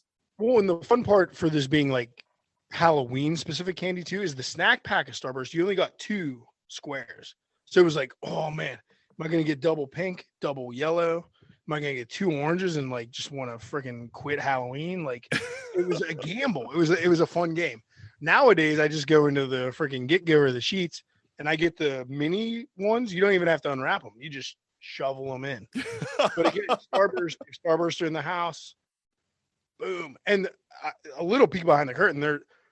They're made by the Sour Patch Kids and Starburst are made by some similar company because you can get the mixed bag and they're both in there. And I think Twizzlers are in with them too. They are.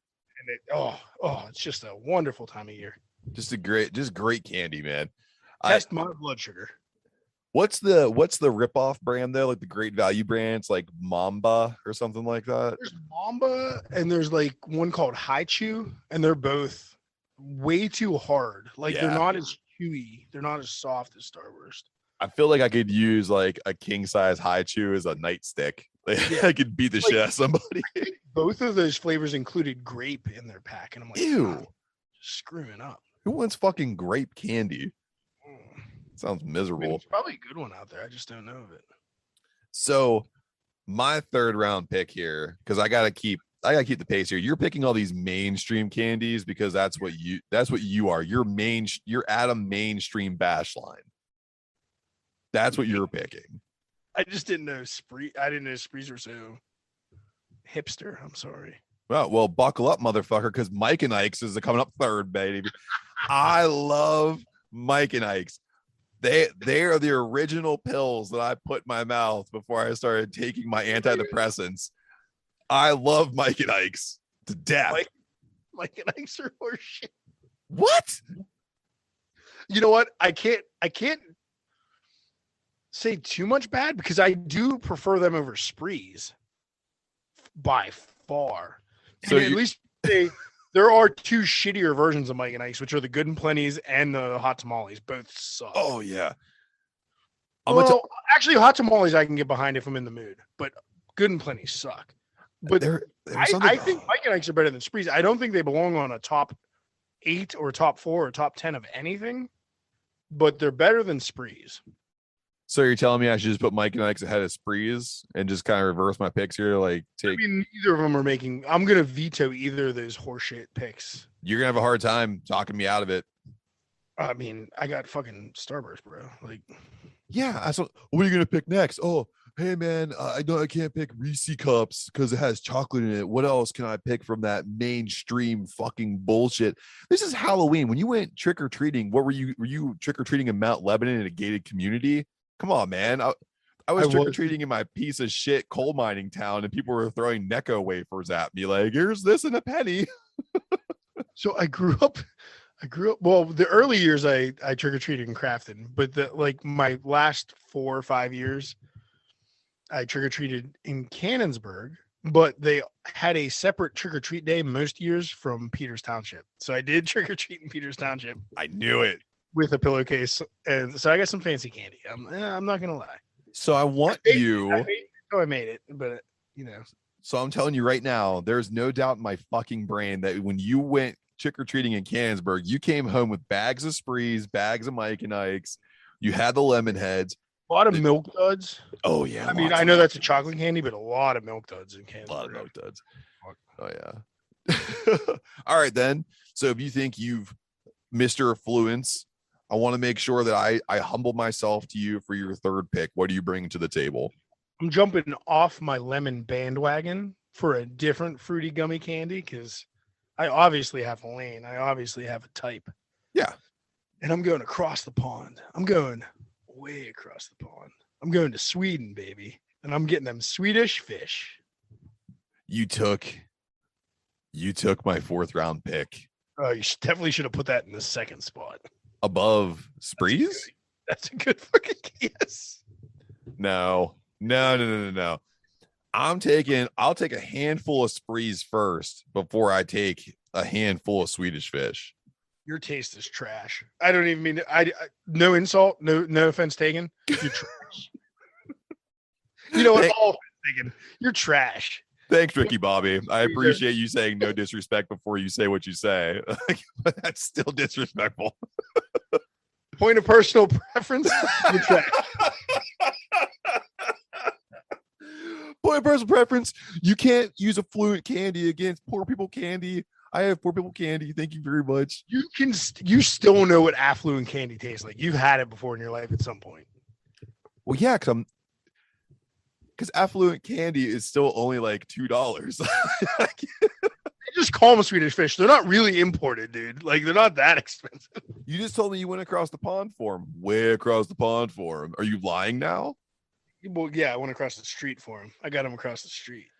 I mean, they're Swedish fish. They got to come from Sweden. Yeah. Dude, during the 4th of July, I had the Liberty pack of those things, and I housed them. It was like it was a lemon one, the original red one, and this blue raspberry one. I just I ate them, like, just crushed them. It was ridiculous. Yeah, they're the best. I don't know. Sweden's berry game is way above the US's. Sorry for any international incident I might cause. The berry candies are crushing it. They destroy, man. And I can say this. I love Swedish Fish. I love Swedish Fish a lot, which is why it was my 4th-round pick. But luckily for me, I did have a backup. Now, my backups are usually not as hot as my first pick for those slots, but I want to take you back to a very, very simple time where we would collect little things here and there, like little trinkets from our favorite movies. And this candy helped you collect those things because it helped you show off to your friends when you had a moment. So my favorite thing is when I had this little guy who, it was the Darth Vader helmet, and when you pulled his head back, one little piece of Pez would stick out, and you were able to give Darth Vader a little French kiss, and you would eat the Pez. My 4th-round pick, bringing up the rear, I'm going with Pez. Back to you and your trash candy. It's not trash candy. If you want to get the bleep button ready, this just solidifies trash candy. That's just helped all you and your friends learn how to pop meth tablets. Yep. It's the trashiest candy. I can't deny that the orange ones were really good, though. I did get kind of hooked on those. Yeah. I know it's but it's just so funny coming from the area we grew up in, you being like, oh, Pez is really good. It dispenses you one tablet at a time. It kind of looks like a Xanax bar. Use Xanax and meth. I loved Pez so much because I was also Perfectly you. I was very addicted to getting the little dispensers too. I did have the Darth Vader one, and I did have like Ninja Turtles and stuff like that. I always had the little dispensers. And also too, because you could go to the dollar store when you were a kid and you can get like the 50 rows of Pez and you can load them into your dispensers. And they're like, hey man, in my neighborhood, when you had a fully loaded Pez dispenser, you were king. Do the West Virginia mating call. I got Oxys, I got Roxys, I got Perkies, I got Vikes. I got Pez. Started off with a Pez dispenser. Look at me now. Look at me now. Well, I do have to say I'm surprised my 4th pick made it. I'm surprised you didn't pick it. Yeah. And you kind of half insulted it earlier by calling out Reese Cups. Oh. Which are chocolate. But Reese's makes a great product that is not chocolate. It's candy coated, sugary peanut butter, and it's Reese Pieces. And that's my number 4. I can't argue with that candy at all. That should have been your number 1. I know I'm skewing away from my fruity preference, but I cannot leave Reese Pieces off the ballot here. Reese Pieces, let me tell you, great candy. Better than Sour Patch Kids. Not quite passing up Sprees on my list. You're a fucking dumbass. What? I'm just saying. Like, okay, I'm gonna get a mouthful of crunchy fucking peanut butter, or I can get a mouthful of sweet, sour Sprees. I'm gonna pick Sprees every time. It's not making it on Mount Rushmore, so pick something else. I'll fight you to death to keep Sprees off. I'll kill you.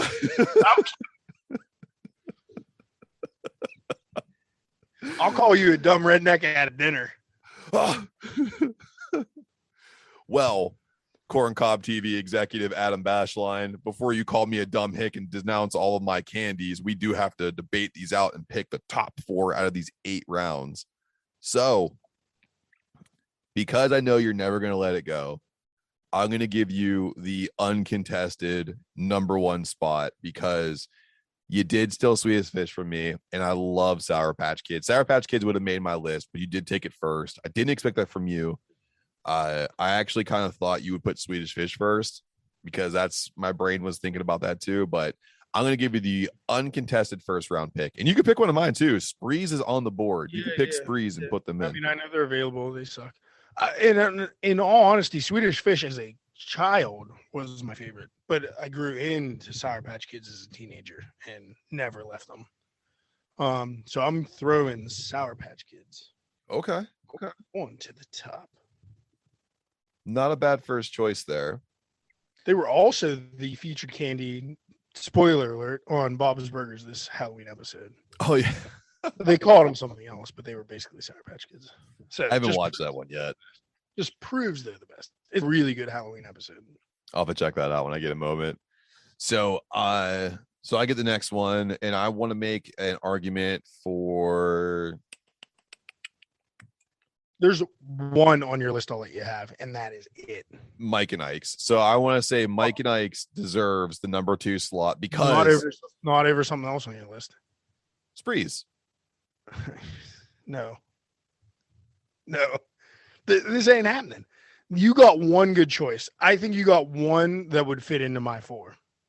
It's not about me putting my picks into your Mount Rushmore. It's about us taking our picks and making our Mount Rushmore. You just don't know your non-chocolate candies very well. Mike and Ike's are delicious, and that you don't believe that just makes me believe more that you're in a satanic cult. Your palate's trash. I think you can maybe try to force them into the 4 spot, but you're putting Twizzlers over Mike and Ike's. So you're letting me put Twizzlers in? I'm okay with Twizzlers. Stop Twizzlers. To be honest, the only one I'm okay with on your list is Twizzler. Well, prepare to get into a knockdown, drag out fight here for the last one. No problem. All right, so who's number 3 then? Do you want me to let you pick one of mine so I can just help you out on number 4? Absolutely not. No. If I give you between Starburst and Swedish Fish, will you pick one of those? No, because it's between Sprees and Mike and Ike's. I put Pez on. Starburst number 3. Okay, because I put Pez on there as like my jokey pick. So I'm not gonna argue for Pez. Pez is like the jokey. Here's the thing. If you're just gonna let me put Starburst number 3, you can't say any of your other ones beat Reese Pieces. Like, dude, Sprees beat the fucking shit out of Reese's Pieces. They do. Reese Pieces is some of the best shit. E.T. will tell you Reese Pieces wins this shit. Yeah, and his video game got buried in the desert. You're not gonna believe that piece of shit. This movie did not. No, the movie didn't, but for Christ's sake, all the other ports did. So him and one hit Elliot wonder. Friendship based around Reese Pieces. The best non-chocolate candy that I could pick forth. The only reason why it wasn't Sprees is because they weren't making Sprees yet. If they were making Sprees at the same time they were making Reese's Pieces, Sprees would have been on the floor too, and ET would have been going, man, fucking fingering those next. Sprees are I'm not letting you ruin our list of Sprees. Okay. Or Pez or Mike and Ike's. No. They're the shitty poor people movie candy.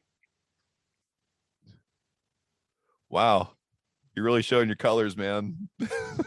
Sold out. Thought you were cool. You're going to Halloween Kills. Do you want Reese Pieces or do you want Mike and Ike's? You want to throw it up to a crowd vote? We can throw it up to a crowd vote. I'm not letting you put Sprees on, but I'll let you put Mike and Ike's against Reese Pieces. And you're going to lose and you're going to be sad. Okay. How about this? To make this list, put it on the Grum.